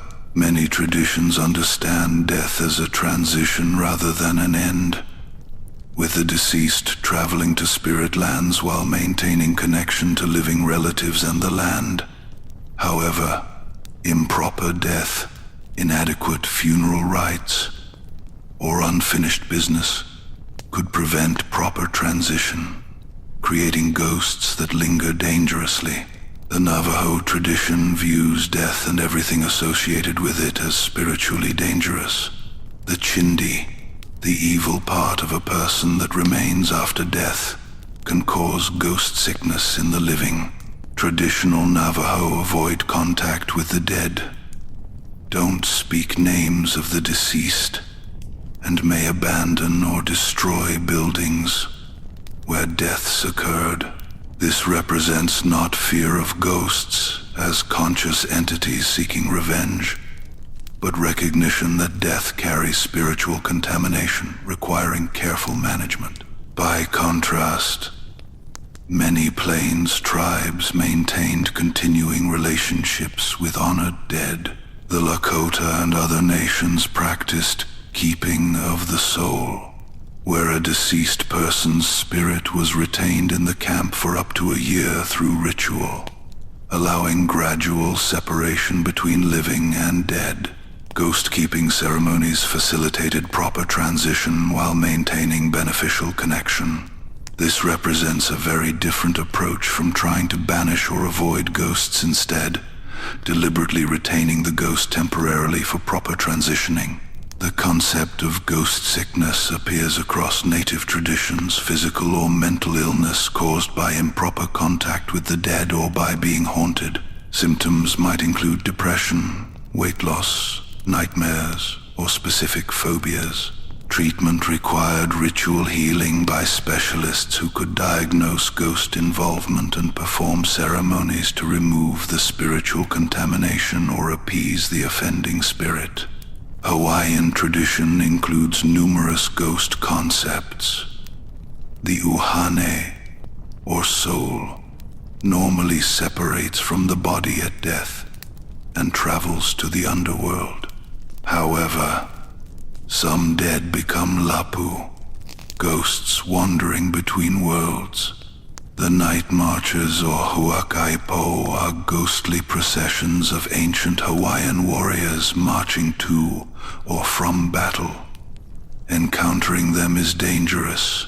Witnesses should lie face down and avoid eye contact, or face death. These processions reportedly occur at specific locations on predictable routes, combining residual and intelligent haunting characteristics. African traditions generally maintain strong connections between living and ancestral dead. The ancestors aren't ghosts in the Western sense of anomalous presences, but rather continuing community members who watch over the living, receive offerings, offer protection and guidance, and must be consulted on major decisions.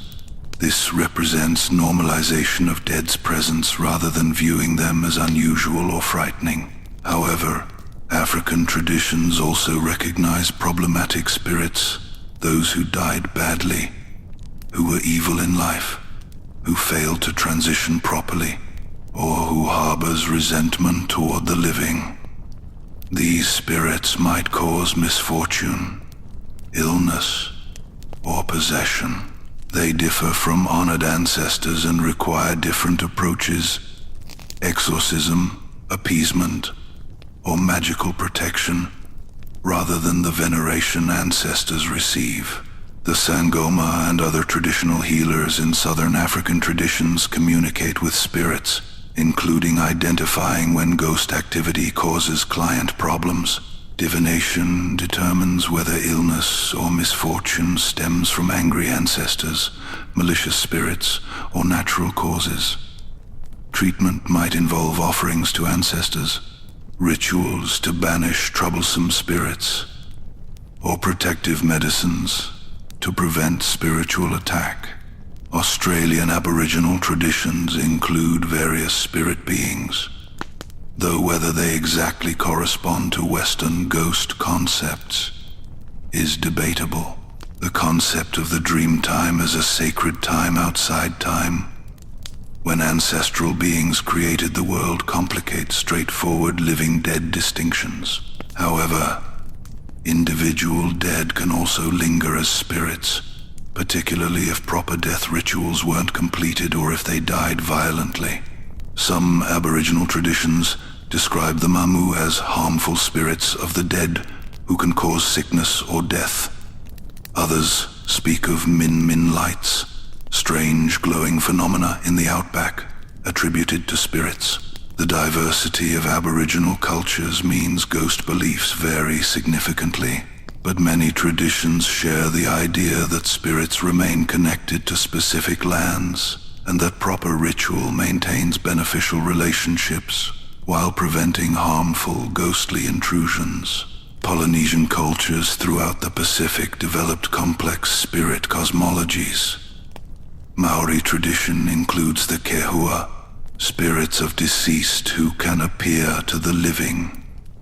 Some kehua are protective ancestors, while others are dangerous. The appearance of certain signs, particular bird calls, unusual natural phenomena might signal kehua presence. Tohunga, traditional priests, possessed knowledge for managing spiritual matters, including dealing with problematic spirits. Melanesian cargo cults that emerged during colonial contact sometimes incorporated ghost beliefs into syncretic religious movements. Ancestors or spirits of the dead were expected to return, bringing wealth and goods, blending traditional ancestor veneration with observations of European material abundance and Christian resurrection beliefs. Amazonian indigenous traditions often feature shamanic communication with spirits. The shaman in ayahuasca ceremonies might encounter spirits of the dead among other entities, gaining knowledge or performing healing through these interactions. Death isn't absolute separation, but rather movement to the spirit world, which shamans can access through ritual and psychoactive plants. The distinction between recent dead ghosts and ancient ancestors appears in many indigenous traditions. Recent dead might still have connections, unfinished business, or residual emotions requiring management. Ancient ancestors transform into revered beings whose individual personalities fade into collective ancestral power. This progression from ghost to ancestor represents cultural mechanism for processing grief and incorporating the dead into beneficial roles. Indigenous ghost beliefs often interweave with land, kinship, and cosmology in ways Western ghost concepts don't. Ghosts aren't simply scary phenomena, but represent breakdowns in proper relationship between living and dead, or between humans and spiritual dimensions of reality. Proper ritual, ethical behavior, and maintaining correct relationships prevent problematic ghosts, while specialized knowledge allows communities to address ghost problems when they arise. The colonial encounter disrupted indigenous ghost traditions while also creating new ones.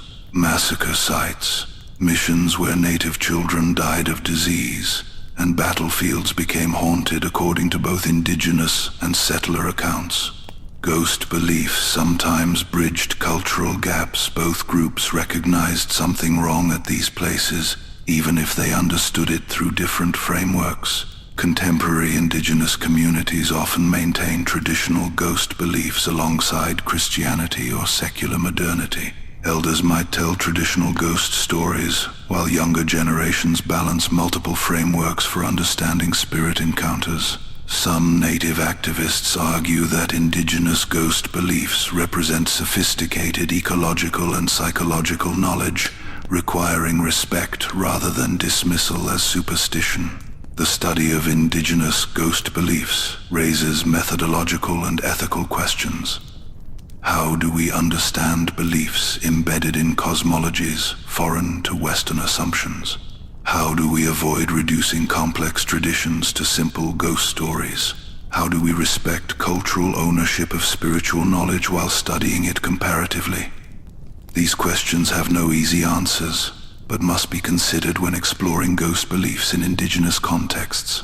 What emerges from examining indigenous ghost traditions is recognition that Western scientific and religious approaches represent only some of many possible frameworks for understanding post-mortem persistence, spirit phenomena, and the relationship between living and dead. Indigenous traditions often avoid the dualism between skeptical denial and literal belief, characteristic of Western ghost debates. Instead, pragmatically navigating spirit worlds through ritual knowledge tested over generations. Scientific and paranormal investigation. The rise of scientific methodology and empirical investigation created both challenges and opportunities for ghost research. If ghosts exist, can they be documented, measured, and studied scientifically? Or does the paranormal by definition elude scientific investigation? These questions have motivated over a century of increasingly sophisticated attempts to investigate ghost phenomena systematically. The Society for Psychical Research, founded in 1882 inches London, represented the first serious academic effort to investigate paranormal phenomena, including ghosts. Distinguished scientists, philosophers, and scholars including physicists, psychologists, and philosophers established formal investigation protocols, collected testimony, examined evidence, and published findings in academic journals. The SPR approached allegedly paranormal phenomena with neither automatic belief nor reflexive skepticism, but rather with commitment to systematic investigation. Early SPR investigations documented numerous ghost cases through careful interviews, site visits, and attempts to verify claims. The Census of Hallucinations, published in 1894, collected over 17,000 responses about anomalous experiences, including apparitions. The study concluded that approximately 1 in 10 people had experienced seeing an apparition, far more than chance would predict if all such experiences were random hallucination. While not proving ghosts real, the study demonstrated that apparitional experiences occurred commonly and followed identifiable patterns. SPR investigators identified several promising ghost cases that resisted easy skeptical explanation. The Cheltenham ghost case involved multiple witnesses over several years reporting a tall woman in black appearing in a house. Investigators documented testimony, compared accounts, and found remarkable consistency across independent witnesses. While not definitive proof, such cases suggested that some ghost reports involved more than simple fabrication or delusion. However, SPR investigations also exposed fraud. Many mediums claiming to contact the dead or produce spirit manifestations were caught using tricks, accomplices, or stagecraft to fake phenomena. This constant discovery of fraud frustrated investigators while also demonstrating that careful investigation could distinguish fraudulent from potentially genuine phenomena. The SPR's mixed findings, some cases seemingly inexplicable, many cases exposed as fraud. No definitive proof either way characterized paranormal investigation's fundamental challenge. Modern paranormal investigation emerged particularly through television shows like Ghost Hunters, Ghost Adventures, and numerous imitators that popularized ghost hunting from the early 2000s onward. These investigations typically involve teams visiting allegedly haunted locations overnight, using various equipment to detect alleged paranormal activity, and documenting experiences through video and audio recording. Common ghost hunting equipment includes EMF, electromagnetic field, detectors, based on theory that ghosts produce or manipulate electromagnetic fields. Fluctuations in EMF readings during investigations are interpreted as potential ghost presence. However, critics note that EMF detectors pick up interference from electrical wiring, appliances, cell phones, and numerous mundane sources. Without careful controls, EMF fluctuations prove nothing about ghosts. Digital thermometers and thermal imaging cameras detect temperature anomalies. Ghost manifestation is often associated with sudden cold spots, theoretically because ghosts draw energy from the environment, creating temperature drops. Investigators document temperature changes during investigations, particularly sudden localized cooling. Skeptics note that drafts, insufficient climate control in old buildings, and equipment limitations produce temperature readings that investigators might misinterpret as paranormal. Digital audio recorders capture EVP, electronic voice phenomena, alleged spirit voices not heard during investigation, but appearing when recordings are reviewed. Investigators ask questions, leave silence for responses, then analyze audio for anomalous sounds interpreted as spirit communications. EVP represents one of paranormal investigation's most common evidence types, with investigators regularly producing ambiguous audio clips they interpret as ghost voices. However, EVP faces significant skepticism. Audio pareidolia, the tendency to perceive patterns, particularly language, in random noise, can make ambiguous sounds seem like words. Recording artifacts, radio interference, environmental sounds, and unconscious whispering by investigators all potentially explain supposed EVP without requiring ghosts. The fact that different listeners often interpret the same EVP differently undermines claims that clear spirit communications are being recorded. Video cameras, particularly night vision and full spectrum cameras, document visual phenomena. Investigators review footage for apparitions, shadow figures, objects moving, or light anomalies interpreted as paranormal. However, camera artifacts, dust, insects, lens flares, and limitations of night vision create numerous false positives. Without rigorous protocols for eliminating mundane explanations, video evidence for ghosts remains inconclusive. Motion sensors and laser grids detect movement in areas where no one should be present. Sensors triggering during investigations suggest something moving through monitored spaces. However, temperature changes, small animals, air currents, and equipment sensitivity can cause false triggers. More sophisticated setups use multiple sensor types to reduce false positives, but definitive paranormal detections remain elusive. Some investigators use more experimental approaches. The ghost box or spirit box rapidly scans radio frequencies, producing white noise from which investigators claim to extract spirit communications. The Ovilus device allegedly converts environmental readings into words, with ghosts manipulating environment to select specific words communicating messages. These tools are controversial even among paranormal investigators, with critics noting they essentially generate random noise that investigators interpret through pattern seeking and confirmation bias. Controlled scientific studies of allegedly haunted locations have attempted to determine whether paranormal phenomena occur under conditions that eliminate bias and normal explanations. Such studies typically find that supposedly haunted locations don't produce anomalous phenomena beyond what control locations generate.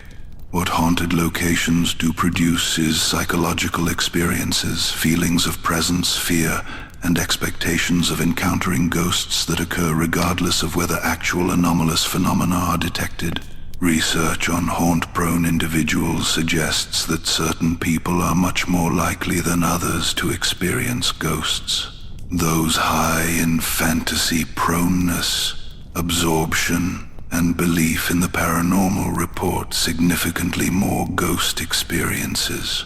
This suggests individual differences in perception, cognition, or belief create ghost experiences rather than ghosts themselves creating experiences.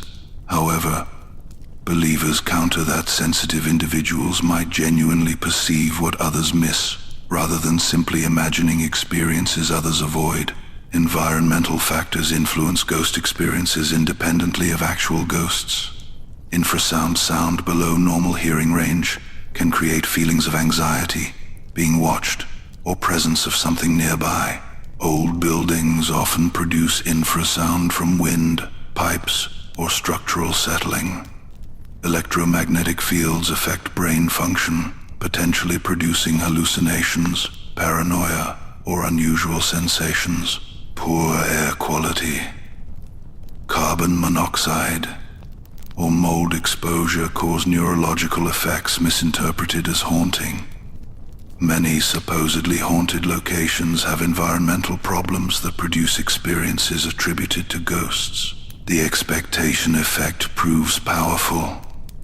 When people believe a location is haunted, they interpret ambiguous stimuli as confirming their belief. Strange sounds, shadows, or feelings become evidence of ghosts, rather than normal environmental stimuli. Experimenters demonstrated this by telling visitors that locations were haunted or not haunted. Those told locations were haunted reported significantly more anomalous experiences, regardless of whether locations actually had ghost reputations. Despite extensive investigation, no scientific study has produced replicable, controlled evidence for ghosts that survives rigorous peer review. Paranormal investigators gather anecdotal evidence they find compelling, but it doesn't meet scientific standards. Skeptics argue this absence of evidence after over a century of investigation suggests ghosts don't exist. Believers counter that science isn't yet equipped to study consciousness-based phenomena, that ghosts manifest sporadically, making controlled study impossible, or that scientific materialism's assumptions prevent recognition of genuine spiritual phenomena. The debate between paranormal investigators and skeptics often becomes heated. Skeptics accuse investigators of incompetence, credulity, or fraud. Investigators accuse skeptics of closed-mindedness, bias, or refusing to examine evidence. Both sides cherry-pick data, supporting their positions.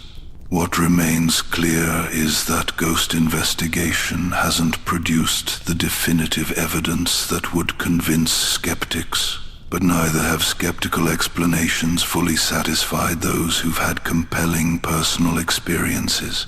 Modern technology continually provides new investigation tools. Apps claim to detect paranormal activity through smartphone sensors. Machine learning analyzes EVP more sophisticatedly. More sensitive cameras capture wider spectrum ranges. Yet each technological advance faces the same fundamental problem. Without understanding what ghosts are, how they manifest, or what signature they leave, investigators can't design decisive tests.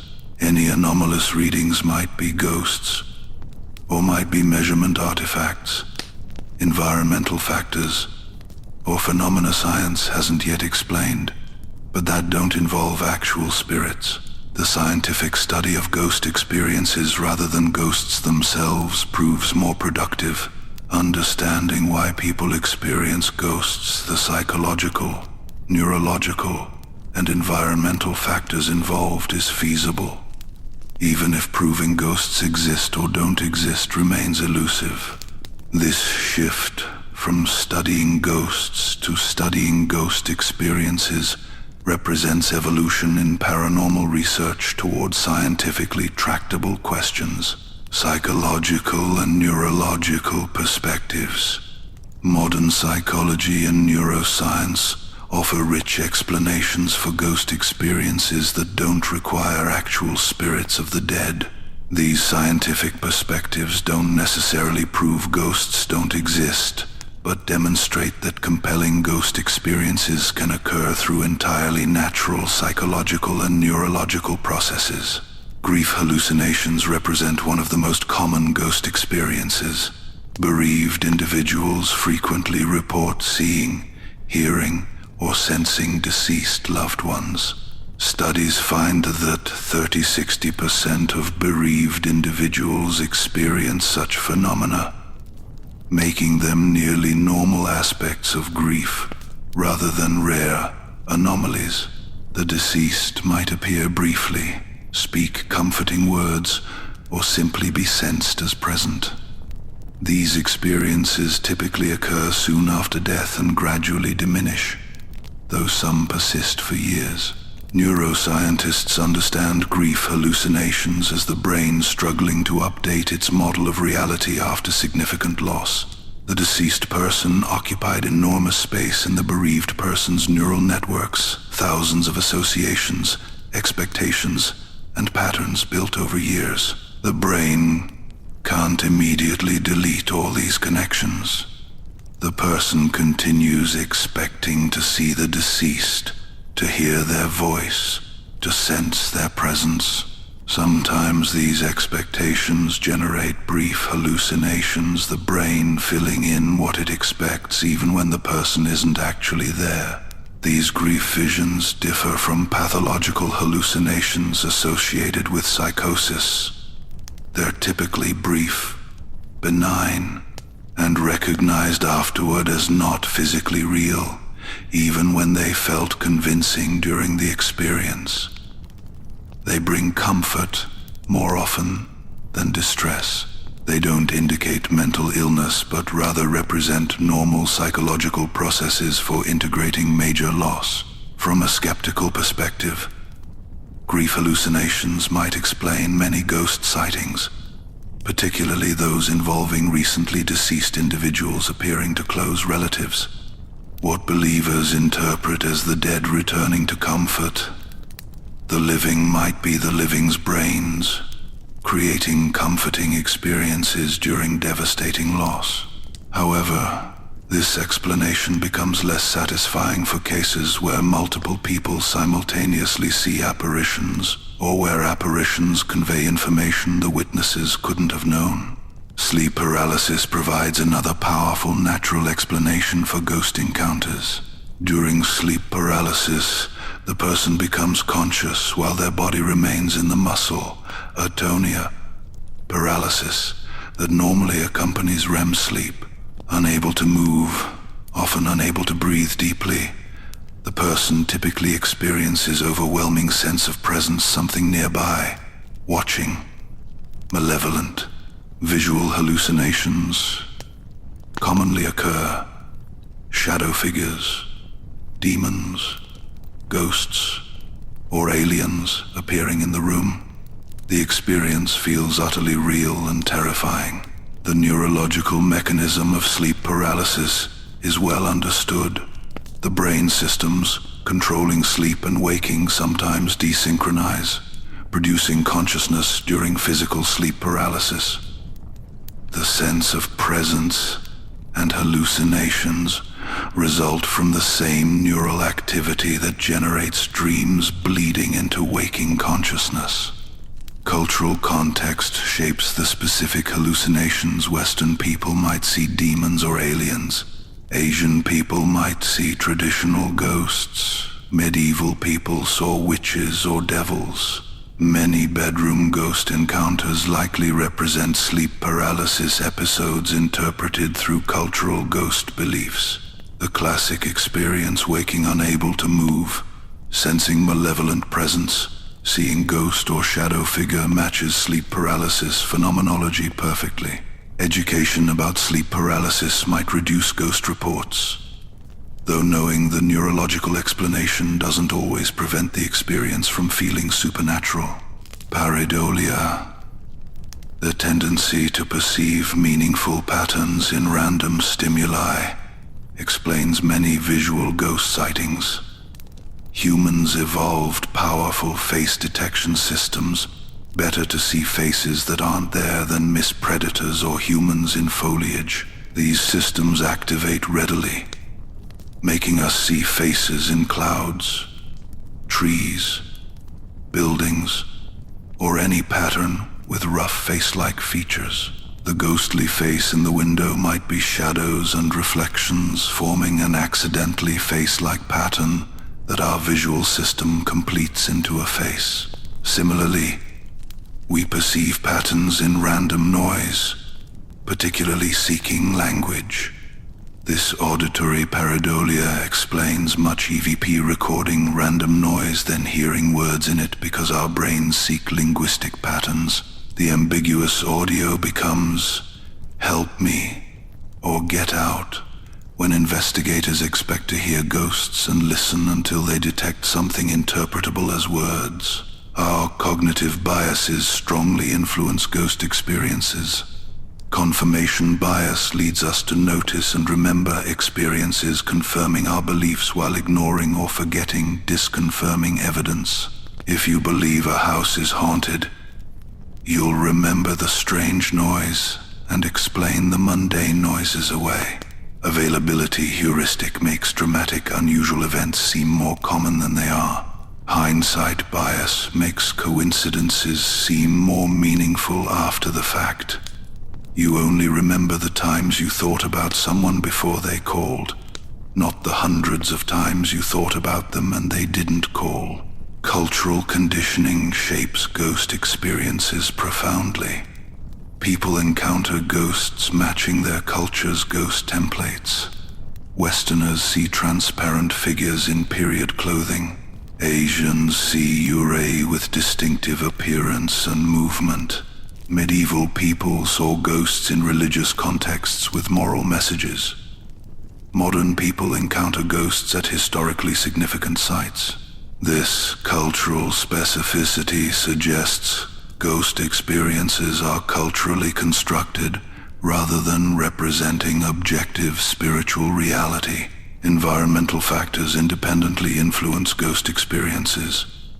Infrasound, below the range of conscious hearing, affects the brain in ways producing anxiety, unease, and feelings of presence. Old buildings with settling structures, wind in cavities, and long ductwork often generate infrasound. Researchers expose people to infrasound in laboratory settings, producing experiences remarkably similar to mild haunting phenomena without any actual ghosts. Electromagnetic fields affect brain function, particularly in the temporal lobes regions associated with religious experiences, sense of presence, and hallucinations. Some haunted locations have unusual electromagnetic properties from wiring, geology, or equipment. Experiments exposing people to complex electromagnetic fields produced experiences they described as spiritual or ghostly, sensing presences, feeling emotional shifts, or seeing visions, all generated purely through EM field effects on the brain. Carbon monoxide poisoning creates hallucinations, paranoia, auditory hallucinations, and cognitive disturbances. Historic buildings with old heating systems or poor ventilation can accumulate carbon monoxide.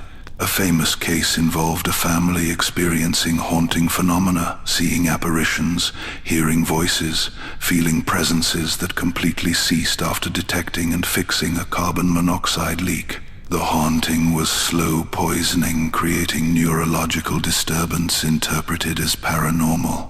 Sensory deprivation and isolation increase likelihood of hallucinations. Spending night in dark, quiet, isolated location. Classic ghost hunting approach creates conditions where the brain, starved of stimulation, generates internal experiences filling the void. Add fear and expectation, and these internally generated experiences become interpreted as external supernatural phenomena. The psychology of belief affects perception directly. What we expect to experience influences what we experience. Experiments demonstrate that people told they'll encounter ghosts perceive significantly more anomalous phenomena than people told nothing unusual will occur, even in identical environments. Expectation shapes attention, interpretation, and memory, creating experiences confirming pre-existing beliefs. Mental illness sometimes involves experiences resembling ghost encounters. Schizophrenia can produce hallucinations, visual, auditory, tactile, of people who aren't there. Dissociative disorders can create experiences of presence, external voices, or entity attachment. While most ghost experiences don't indicate psychopathology, it's possible that some ghost reports, particularly ongoing elaborate ones, represent undiagnosed mental health conditions. Temporal lobe epilepsy particularly generates experiences often interpreted as supernatural. Seizure activity in temporal lobes can produce intense feelings of presence, religious visions, out-of-body experiences, and perception of ghosts or spirits. Some mystics, saints, and people with frequent supernatural experiences might have temporal lobe peculiarities creating their visions. This doesn't necessarily prove their experiences aren't spiritually real. Perhaps temporal lobe function connects consciousness to spiritual dimensions, but it demonstrates natural neurological mechanisms producing fine, supernatural-seeming experiences. Psychedelic experiences sometimes involve encountering entities or spirits, including deceased individuals. These experiences feel utterly real and can be profoundly meaningful, yet occur through known neurological mechanisms of altered consciousness. If neurochemistry can create such convincing entity encounters, perhaps some ghost experiences represent naturally occurring altered states rather than actual spirits. Psychological perspectives don't necessarily disprove ghosts. Perhaps the brain is a receiver that sometimes picks up actual spiritual signals, and psychological states affecting reception explain why some people experience ghosts while others don't. Perhaps consciousness isn't entirely brain-based, and psychological explanations describe conditions allowing genuine spiritual perception, rather than explaining away real phenomena as mere brain events. However, the sheer variety and power of psychological and neurological explanations for ghost experiences make assuming actual ghosts unnecessary in most cases. We know grief produces hallucinations of the deceased. We know sleep paralysis creates classic haunting phenomenology. We know environmental factors, cognitive biases, and cultural conditioning shape experiences. We know neurological peculiarities generate supernatural-seeming perceptions. With so many natural explanations available, appealing to spirits becomes scientifically parsimonious, only if evidence demands it, and most ghost experiences don't provide such evidence. The psychological approach to ghosts shifts focus from "do ghosts exist?" to "why do humans experience ghosts?" The latter question proves scientifically tractable and reveals fascinating truths about consciousness, perception, grief, culture, and belief. Understanding ghost experiences psychologically doesn't eliminate them. People will continue experiencing ghosts regardless of explanations, but provides frameworks for understanding these experiences without requiring literal spirits of the dead. Ghosts in literature and popular culture. Shakespeare's plays feature numerous ghosts that establish templates for English literature. The ghost of Hamlet's father appears to demand vengeance, setting the tragedy in motion.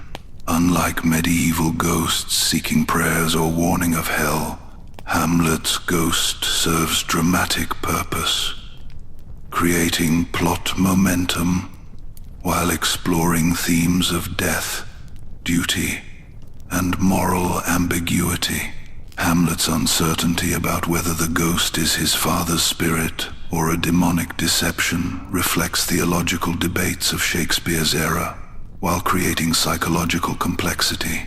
Macbeth's ghost of Banquo appears only to Macbeth, raising questions about whether it's genuine supernatural manifestation or guilt-induced hallucination. This ambiguity, is the ghost real or psychological, would become central to ghost literature, particularly in the Victorian era. Shakespeare showed that ghosts could serve multiple purposes: advancing plot, exploring character psychology, creating atmosphere, and raising philosophical questions about death and consciousness. The Gothic novel tradition, beginning with Horace Walpole's The Castle of Otranto in 1764, made ghosts central to a new literary genre. Gothic novels combined medieval settings, supernatural events, psychological terror, and often explained away ghostly phenomena as either genuine or revealed to have natural causes. Anne Radcliffe's novels typically provided rational explanations for apparently supernatural events, while Matthew Lewis's The Monk embraced genuine supernatural horror, including demonic and ghostly phenomena. The Gothic tradition established conventions that persist in ghost fiction today.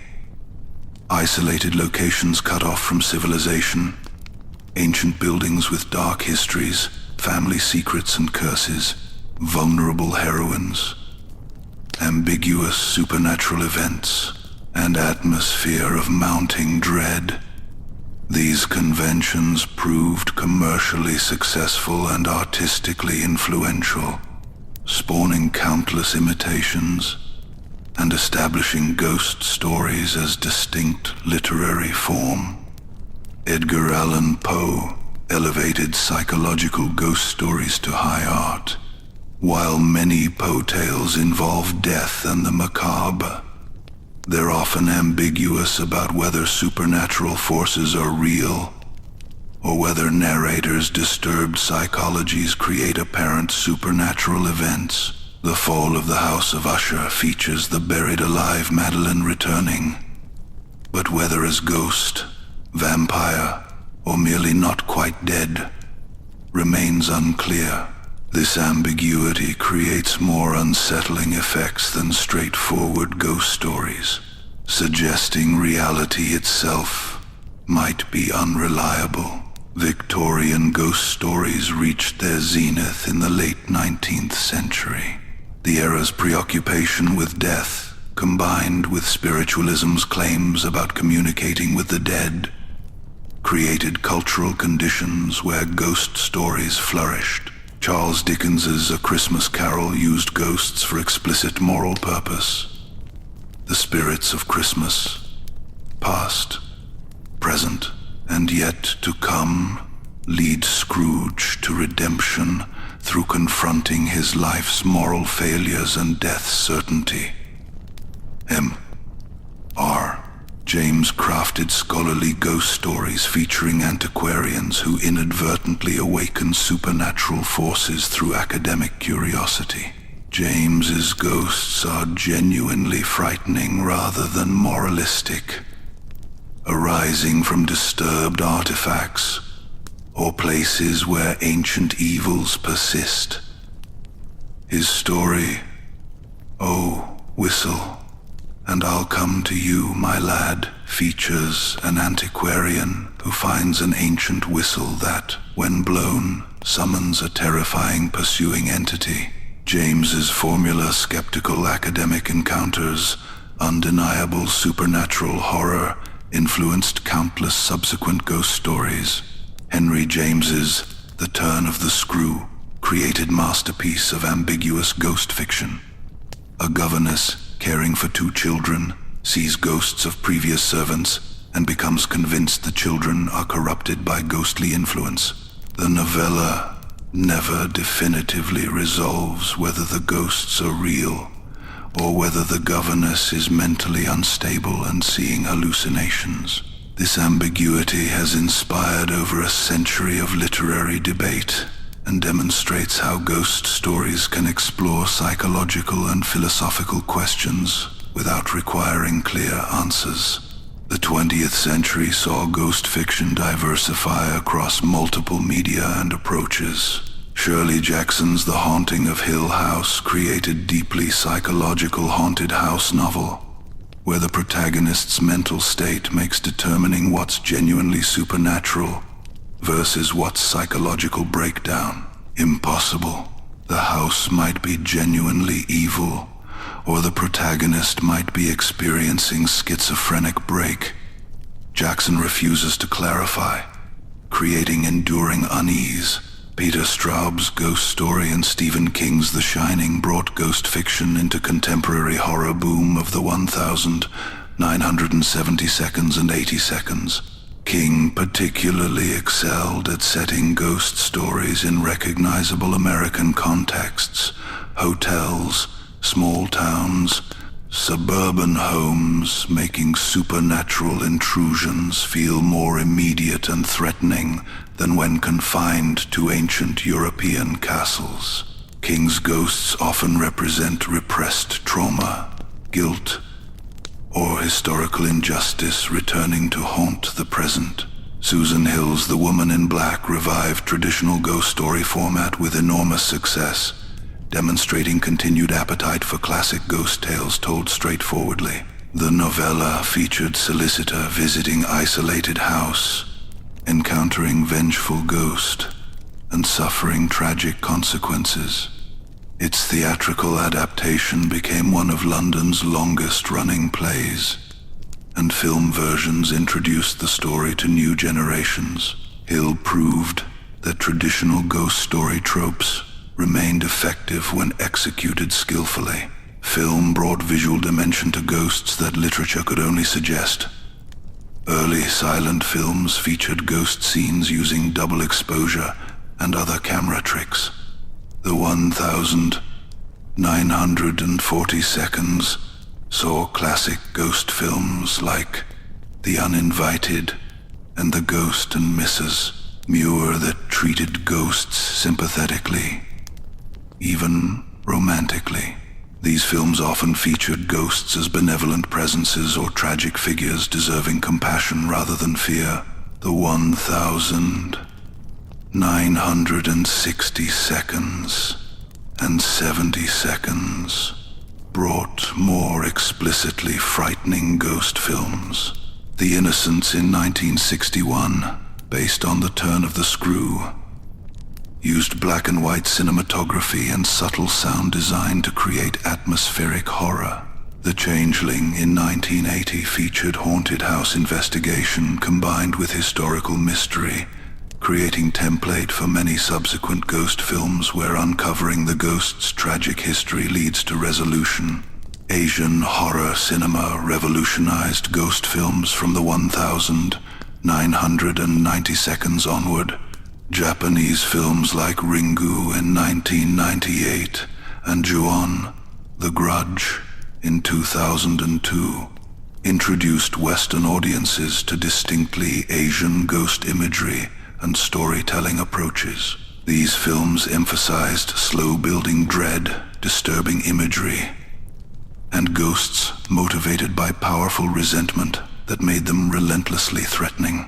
The iconic image of Sadako crawling from the television in Ringu became globally recognized, demonstrating cinema's power to create indelible ghost imagery. Thai, Korean, and other Asian horror industries similarly produced distinctive ghost films that combined traditional ghost lore with contemporary settings and cinematic techniques. These films often featured tragic female ghosts seeking revenge or unable to accept death, emphasizing emotional horror alongside scares. Western remakes of Asian ghost films, The Ring, The Grudge, Dark Water brought these approaches to mainstream American audiences, though often losing subtlety in translation. The Sixth Sense in 1999 created a new template, with its twist ending revealing the protagonist was himself a ghost. The film's portrayal of ghosts as confused, suffering individuals unaware of their death added pathos to ghost stories while creating narrative possibilities for unreliable narration and surprise revelations. The line, "I see dead people," entered popular culture, and the film's success spawned numerous imitators attempting similar narrative tricks. Paranormal Activity in 2007 pioneered found footage ghost horror, using supposedly authentic home video footage to document haunting escalating from minor disturbances to violent demonic activity.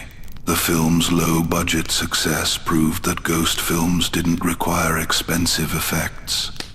Carefully constructed suspense and frightening concepts could terrify audiences effectively. The franchise spawned numerous sequels and imitators, establishing found footage as viable ghost film subgenre. Television has extensively explored ghosts across genres.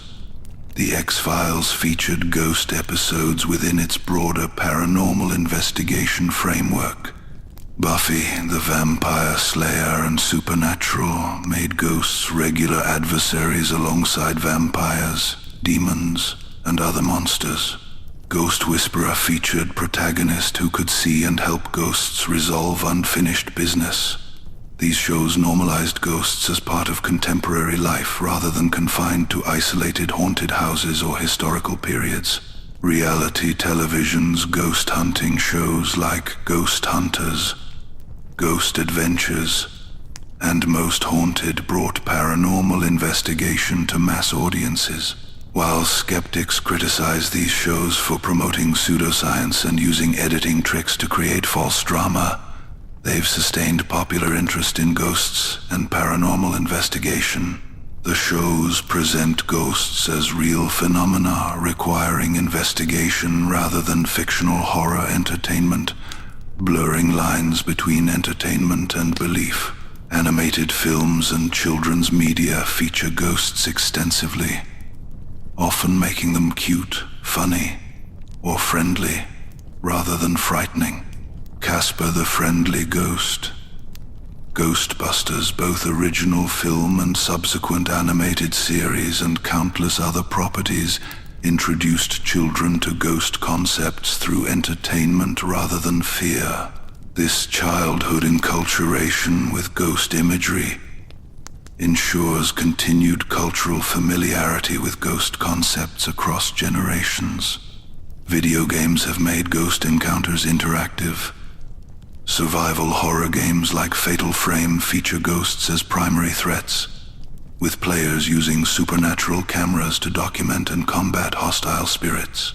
The Phasmophobia game tasks players with investigating haunted locations using ghost hunting equipment, combining horror gameplay with simulation of paranormal investigation. These interactive ghost experiences create engagement impossible in passive media.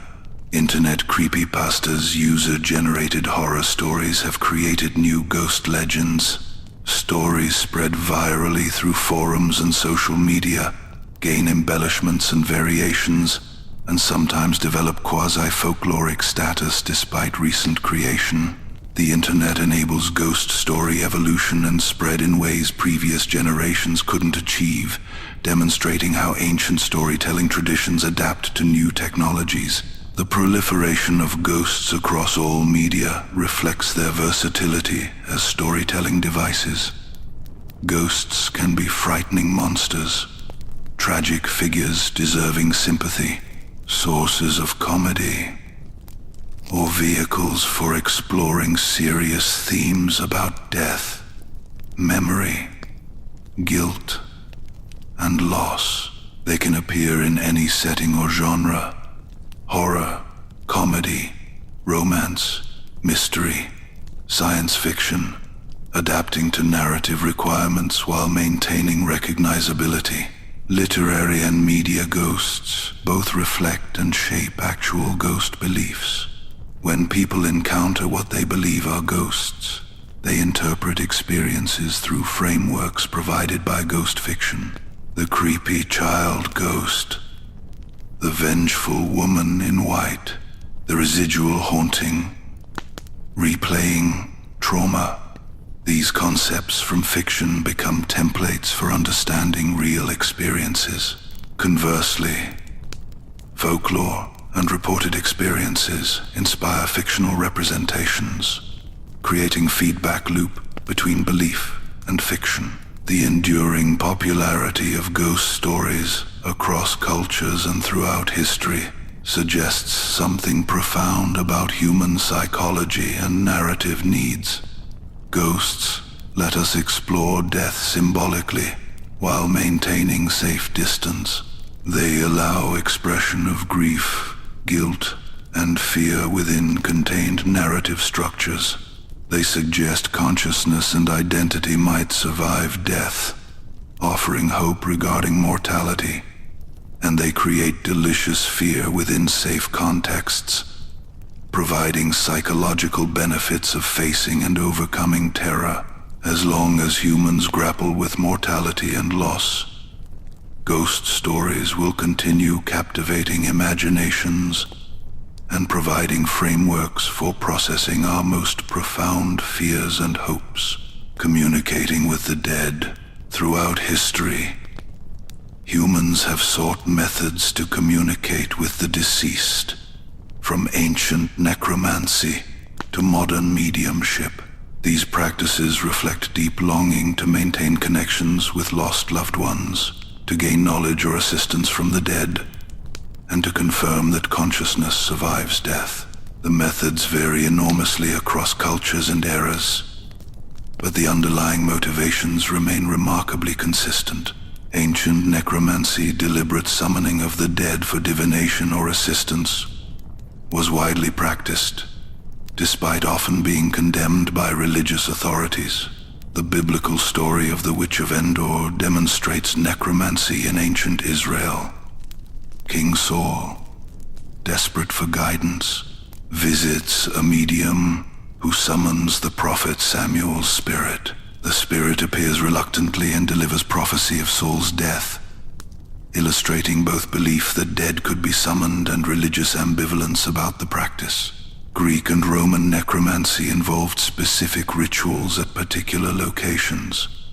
Necromantion's oracles of the dead functioned at sites believed to offer access to the underworld. Petitioners underwent purification rituals, made sacrifices, and entered underground chambers where, through various means, possibly including hallucinogenic substances, sensory deprivation, and suggestion, they believed they encountered and received messages from the dead. Medieval grimoires contained necromantic rituals claiming to summon spirits of the dead. These texts provided elaborate instructions, specific locations like graveyards, precise timing, according to particular moon phases or hours, drawn symbols, invocations, and protective measures. The magician would summon the deceased, bind them to appear, compel them to answer questions, and dismiss them when done. Whether such rituals actually worked, produced hallucinations, or simply provided structured outlets for grief and desire for communication with the dead remains debated. The Catholic Church's doctrine of purgatory created framework for prayers and masses offered for the dead, which, while not direct two-way communication, represented systematic interaction between living and deceased. The living could assist souls in purgatory through prayer and good works, while souls in purgatory could appear to request such assistance. This theological framework maintained connection between living and dead within orthodox religious structure.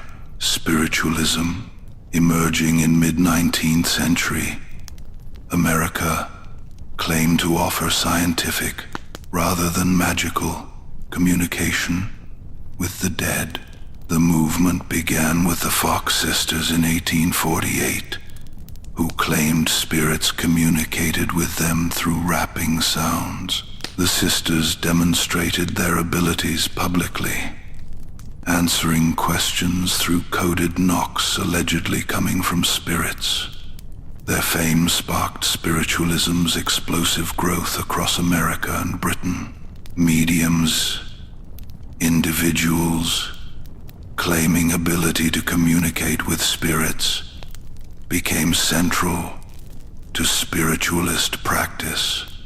Seances, gatherings where mediums facilitated spirit communication, followed established formats. Participants sat in dimly lit room around table, often joining hands. The medium entered trance state and purportedly allowed spirits to communicate through them. Spirits might speak using the medium's voice, produce rapping sounds, move objects, or manifest visually through ectoplasm, mysterious substance allegedly produced by mediums during trance. Different mediums used different methods. Mental mediums received messages telepathically from spirits and conveyed them verbally. Physical mediums produced observable phenomena, levitating tables, materializing objects, creating spirit lights, or producing full-body spirit manifestations. Some mediums specialized in slate writing, where spirits allegedly wrote messages on sealed slates. Others practiced automatic writing, producing text while in trance, states purportedly guided by spirit hands.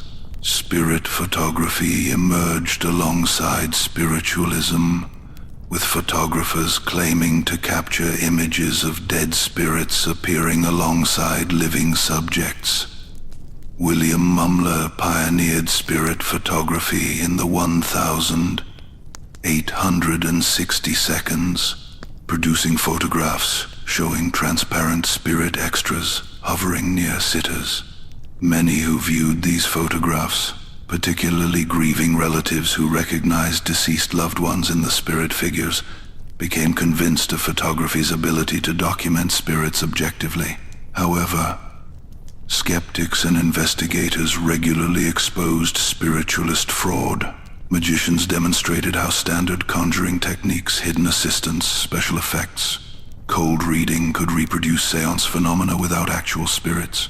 Spirit photography was revealed as using double exposure, combination printing, or models posing as spirits. Many famous mediums were caught using tricks, sometimes repeatedly, yet maintained followings who believed exposures represented exceptions, proving the rule rather than invalidating the entire enterprise. The Society for Psychical Research investigated mediums systematically, finding mixture of fraud, self-delusion, and occasional cases that resisted easy explanation. Some researchers concluded certain mediums possessed genuine abilities, while others maintained that all mediumship involved either fraud or psychological phenomena like telepathy between living participants rather than communication with the dead. Despite exposure of widespread fraud, spiritualism persisted and evolved. Modern mediums continue practicing worldwide, many claiming to use abilities to help grieving clients find closure by receiving messages from deceased loved ones. Contemporary mediumship has largely moved away from physical phenomena toward mental mediumship focused on conveying messages, personality characteristics, and evidence of survival. Television shows featuring mediums like John Edwards' Crossing Over and Teresa Caputo's Long Island Medium brought mediumship to mainstream audiences. These programs show mediums delivering messages to audience members, often containing specific details about deceased relatives. Believers find these demonstrations convincing evidence of survival and communication. Skeptics point to cold reading techniques, hot reading, researching subjects beforehand, and selective editing that could produce impressive seeming accuracy without actual spirit communication. The Ouija board or talking board represents do-it-yourself spirit communication accessible without professional mediums. Participants place fingers lightly on planchette, ask questions, and watch it move across boards, spelling out messages allegedly from spirits. Marketed as both mystical tool and party game, Ouija boards became enormously popular and controversial. Scientific studies demonstrate that Ouija board movement results from ideomotor effect. Unconscious muscle movements by participants guide the planchette, not spirits. Blindfolded participants produce nonsense, and planchettes reliably move toward answers participants expect. Yet, users often experience Ouija sessions as genuinely otherworldly, with messages seeming to come from external intelligence rather than their own unconscious. Religious groups frequently warn against Ouija boards as dangerous portals allowing demonic entities to communicate or invade. Many people report negative experiences, frightening messages, continuing disturbances after sessions, or feeling spiritually attacked. Whether these represent actual spiritual dangers, psychological effects of engaging frightening concepts, or suggestion and expectation, remains debated. Electronic voice phenomena, or EVP, represents modern technological approach to spirit communication. Investigators record in supposedly haunted locations or during deliberate spirit communication attempts, then analyze recordings for anomalous sounds interpreted as spirit voices. Some researchers claim spirits manipulate recording devices or electromagnetic fields to produce detectable voices.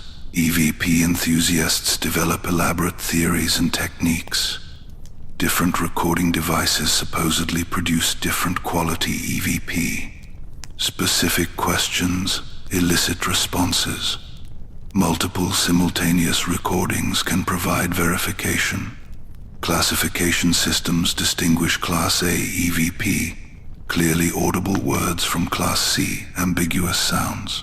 However, audio pareidolia, hearing words in random noise, provides simpler explanation for most EVP than actual spirit communication. Instrumental transcommunication, or ITC, extends EVP to video and computer-based spirit communication. Researchers claim to capture spirit images on video static, receive messages through radio noise or specially designed devices, and even engage in text-based communication through computers. While ITC researchers find their results compelling, skeptics note that pattern recognition in random noise, combined with confirmation bias, explains supposed communications without requiring actual spirits. Modern technology continues spawning new supposed spirit communication methods. Smartphone apps claim to use device sensors to detect and translate spirit communications. Social media sometimes features accounts allegedly posted by the dead or ghost hunters documenting communications. Virtual reality might eventually offer immersive spirit communication experiences. Each technological advance produces claims about its utility for contacting the dead. The question remains whether any method genuinely communicates with deceased consciousness, or whether all such practices represent psychological phenomena, fraud, or wishful thinking. No communication method has produced evidence convincing skeptical scientific community of genuine post-mortem consciousness and communication. Yet millions continue believing in and practicing various forms of spirit communication, finding comfort, guidance, or confirmation of survival through these practices. Perhaps the question of objective reality matters less than psychological and social functions these practices serve. They provide structured outlets for grief and continuing bonds with the deceased. They offer comfort about mortality and hopes for reunion. They create community among believers sharing similar experiences and beliefs. And they generate experiences that feel meaningful and real to participants, regardless of ultimate metaphysical truth. The persistence of spirit communication practices across cultures and throughout history, despite lack of scientific validation and exposure of widespread fraud, demonstrates powerful human needs these practices address. As long as humans grieve, fear death, and long for connections with those they've lost, methods claiming to communicate with the dead will continue finding practitioners and believers. These practices speak to something fundamental in human nature. Our refusal to accept that death represents absolute ending. Our need to maintain bonds with those we love, and our eternal hope that consciousness persists beyond the grave. Conclusion: the persistence of ghosts. We have journeyed across continents and through millennia, exploring humanity's relationship with ghosts. From ancient Mesopotamian offerings to prevent Itemu from haunting the living, through Chinese hungry ghost festivals, Victorian seances, modern paranormal investigation, and contemporary psychological research, we've seen how ghost beliefs persist, adapt, and transform while maintaining certain core patterns. What conclusions can we draw from this extensive exploration? First, ghost beliefs are genuinely universal. Every culture has developed concepts of spirits of the dead who remain among the living under certain circumstances. The specific details vary: what causes ghosts, what they look like, what they can do, how to interact with them, but the fundamental concept appears across unrelated cultures. This universality suggests ghost beliefs address something fundamental about human psychology, society, or perhaps reality itself. Second, ghost beliefs serve multiple important functions. They provide frameworks for understanding death and maintaining connections with the deceased.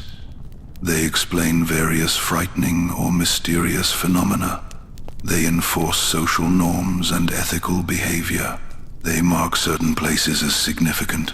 They offer comfort regarding mortality while also creating healthy fear of death. They generate profitable entertainment and tourism. No single function exhausts ghosts' cultural utility, which perhaps explains their persistence despite changing worldviews. Third, ghost beliefs adapt remarkably to changing conditions. Ancient ghosts required proper burial and offerings. Medieval Christian ghosts sought prayers to escape purgatory.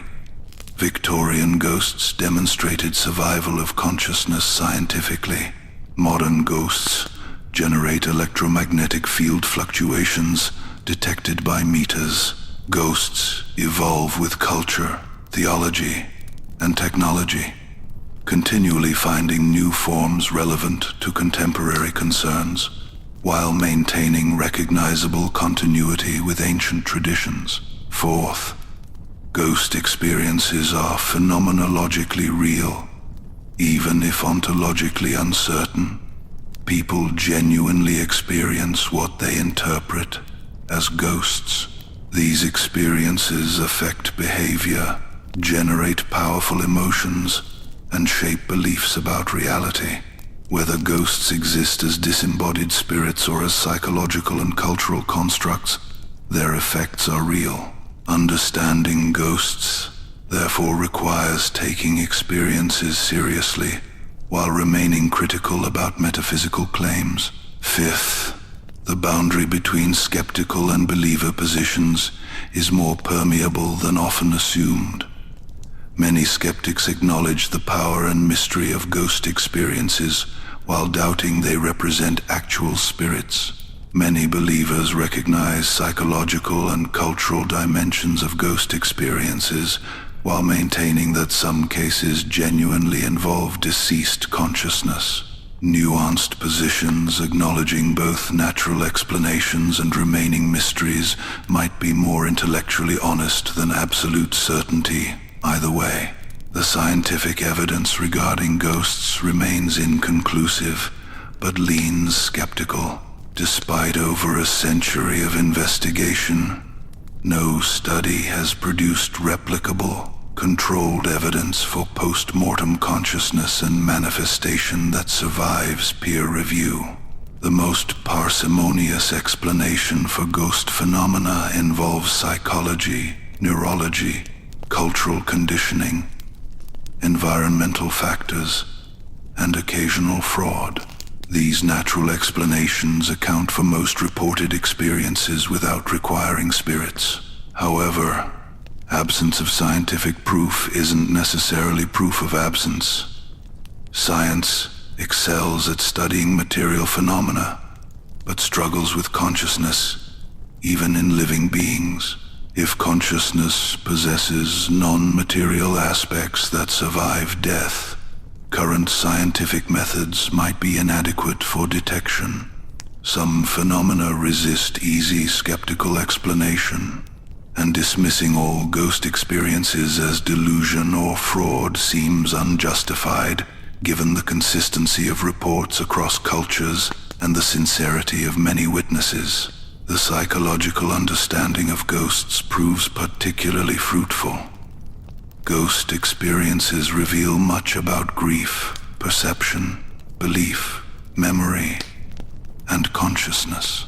Understanding what makes people experience ghosts, the cognitive, emotional, and neurological factors involved advances psychology and neuroscience, regardless of whether actual spirits exist. This scientific progress occurs even while metaphysical questions remain unresolved. Ghost beliefs will undoubtedly persist into the future. Despite secularization and scientific advancement, ghosts remain culturally vital. They continue inspiring literature, film, and entertainment. People continue reporting ghost experiences at consistent rates. Ghost tourism thrives. Paranormal investigation attracts practitioners and audiences. New technologies spawn new supposed ghost communication methods. The fundamental human conditions that generate ghost beliefs: mortality, awareness, grief, meaning-seeking, pattern recognition, and desire for continued connection with the dead show no signs of disappearing. Future developments might provide new perspectives on ghosts. Advances in consciousness studies might illuminate whether any aspect of consciousness could survive death. Quantum physics might reveal mechanisms by which consciousness interacts with physical reality in ways currently unrecognized. Artificial intelligence might demonstrate whether consciousness requires biology or could exist in other substrates, informing debates about post-mortem persistence. Or perhaps ghosts will remain mysterious, resistant to scientific resolution, operating at the boundary between known and unknown. The relationship between memory and ghosts deserves particular attention. Ghosts might be understood as forms of memory, cultural memory of historical tragedies, psychological memory of the deceased, architectural memory encoded in locations, or perhaps some novel form of memory not yet scientifically understood. When we experience ghosts, perhaps we're experiencing memory, manifesting in powerful ways that feel like external presences. This neither dismisses ghosts as delusions nor requires literal spirits, but suggests a more nuanced understanding. For those who have lost loved ones, ghost beliefs and experiences often provide significant comfort. Sensing the presence of deceased relatives, receiving signs interpreted as messages, or maintaining the feeling that the dead are somehow still watching over us, helps many people navigate grief. Whether these experiences represent actual spiritual contact or psychological coping mechanisms, they serve genuine needs. Perhaps that's what ultimately matters most, not metaphysical truth, but human meaning and healing. For investigators and researchers, ghosts present ongoing challenges and opportunities. Paranormal investigators continue attempting to document and understand ghost phenomena, developing new techniques and technologies. Skeptical researchers work to understand why people experience ghosts and to identify natural explanations. Both approaches generate knowledge, though often talking past each other rather than engaging productively. Future progress might require more integration between open-minded investigation and rigorous skepticism. The ethical dimensions of ghost beliefs require consideration. Exploitative mediums taking advantage of grieving clients cause harm. Ghost tourism at sites of historical tragedy can be disrespectful. Frightening children with ghost stories might create unnecessary anxiety. Using ghost beliefs to avoid addressing mental health issues delays proper treatment. Yet, ghost beliefs also provide comfort, community, meaning, and connection. Navigating these ethical complexities requires nuance and compassion rather than blanket condemnation or uncritical acceptance. What remains most fascinating is not whether ghosts exist, but why humans so persistently believe they do. This belief persists despite scientific skepticism, despite fraud exposure, despite changing worldviews and advancing knowledge. Something about ghosts speaks to perennial human concerns that transcend particular cultural contexts. We fear death. We grieve losses. We seek meaning and connection. We wonder whether consciousness survives mortality. Ghosts address all these concerns, which ensures their continued presence in human culture.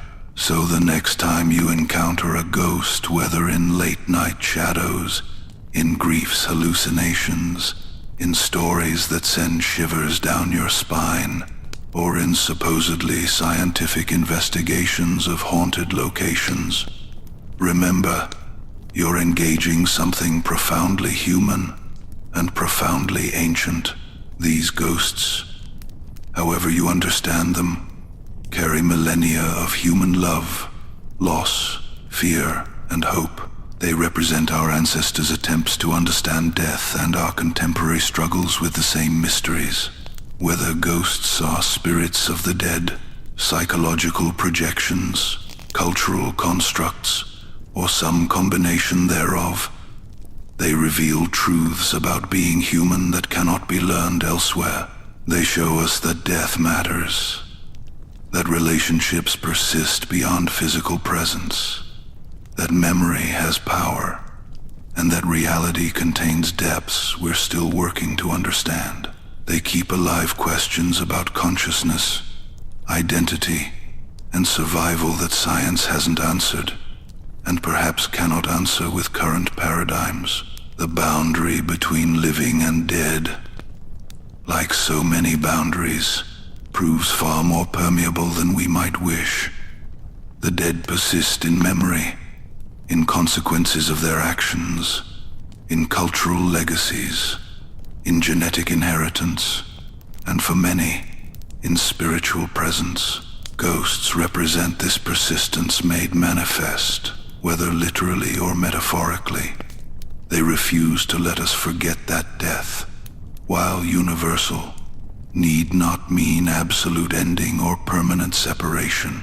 In the end, ghosts are about love as much as fear, about connection as much as loss, about hope as much as grief.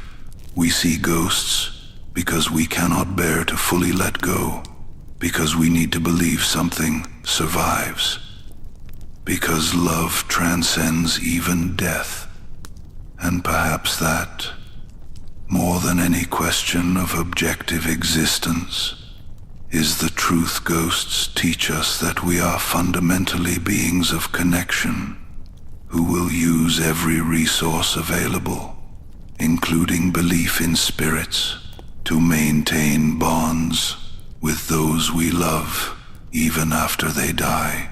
Welcome to the eternal realm of ghosts, where the dead walk among the living, where memory becomes presence, and where the ultimate mystery of mortality remains forever suspended between fear and hope, between skepticism and belief, between the known and the unknowable. May your encounters with this realm, whether in experience, study, or story, deepen your understanding of death, life, and the profound human need to imagine that something of us persists beyond the grave. The ghosts haven't disappeared.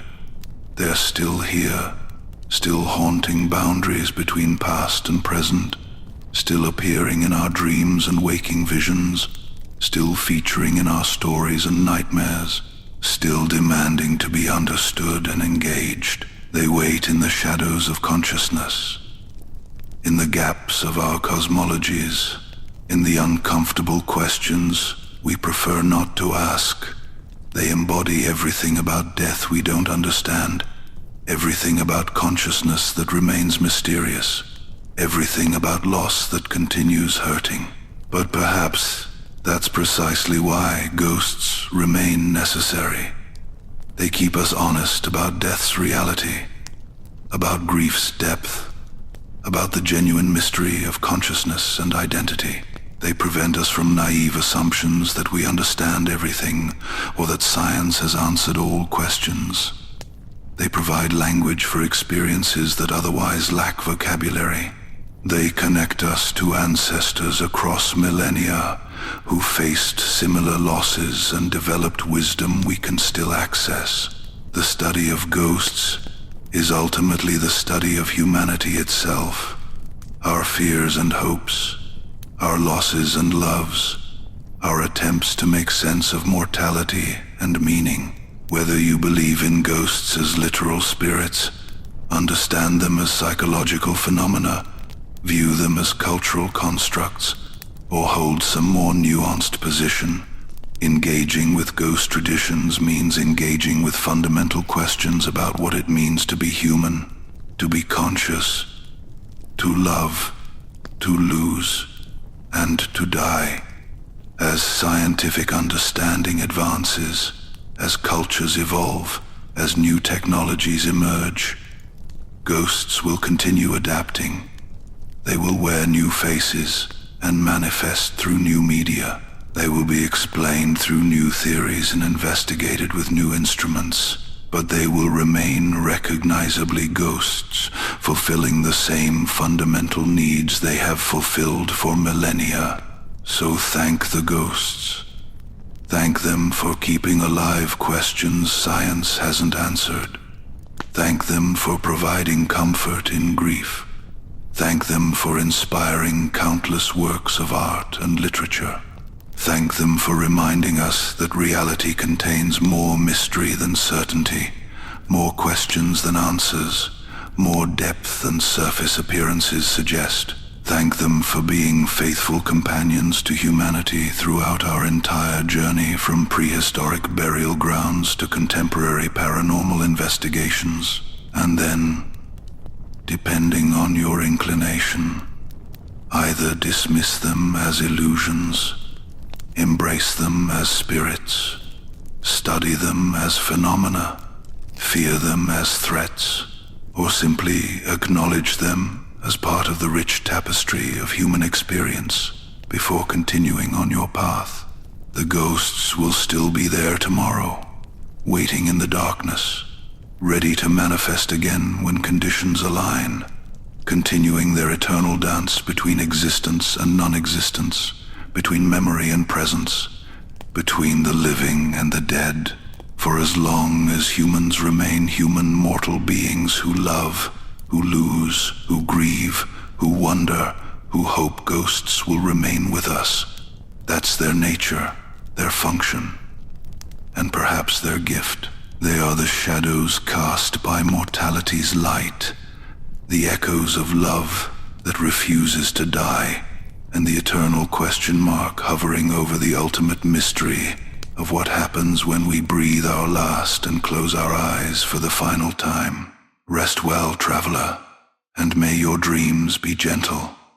Whether ghosts visit you tonight or memory keeps you company, know that you've explored one of humanity's oldest and most enduring mysteries. Sleep peacefully in the knowledge that millions before you have pondered these same questions, felt these same fears, and found their own answers in the space between waking and dreaming, between the living and the dead, between certainty and wonder.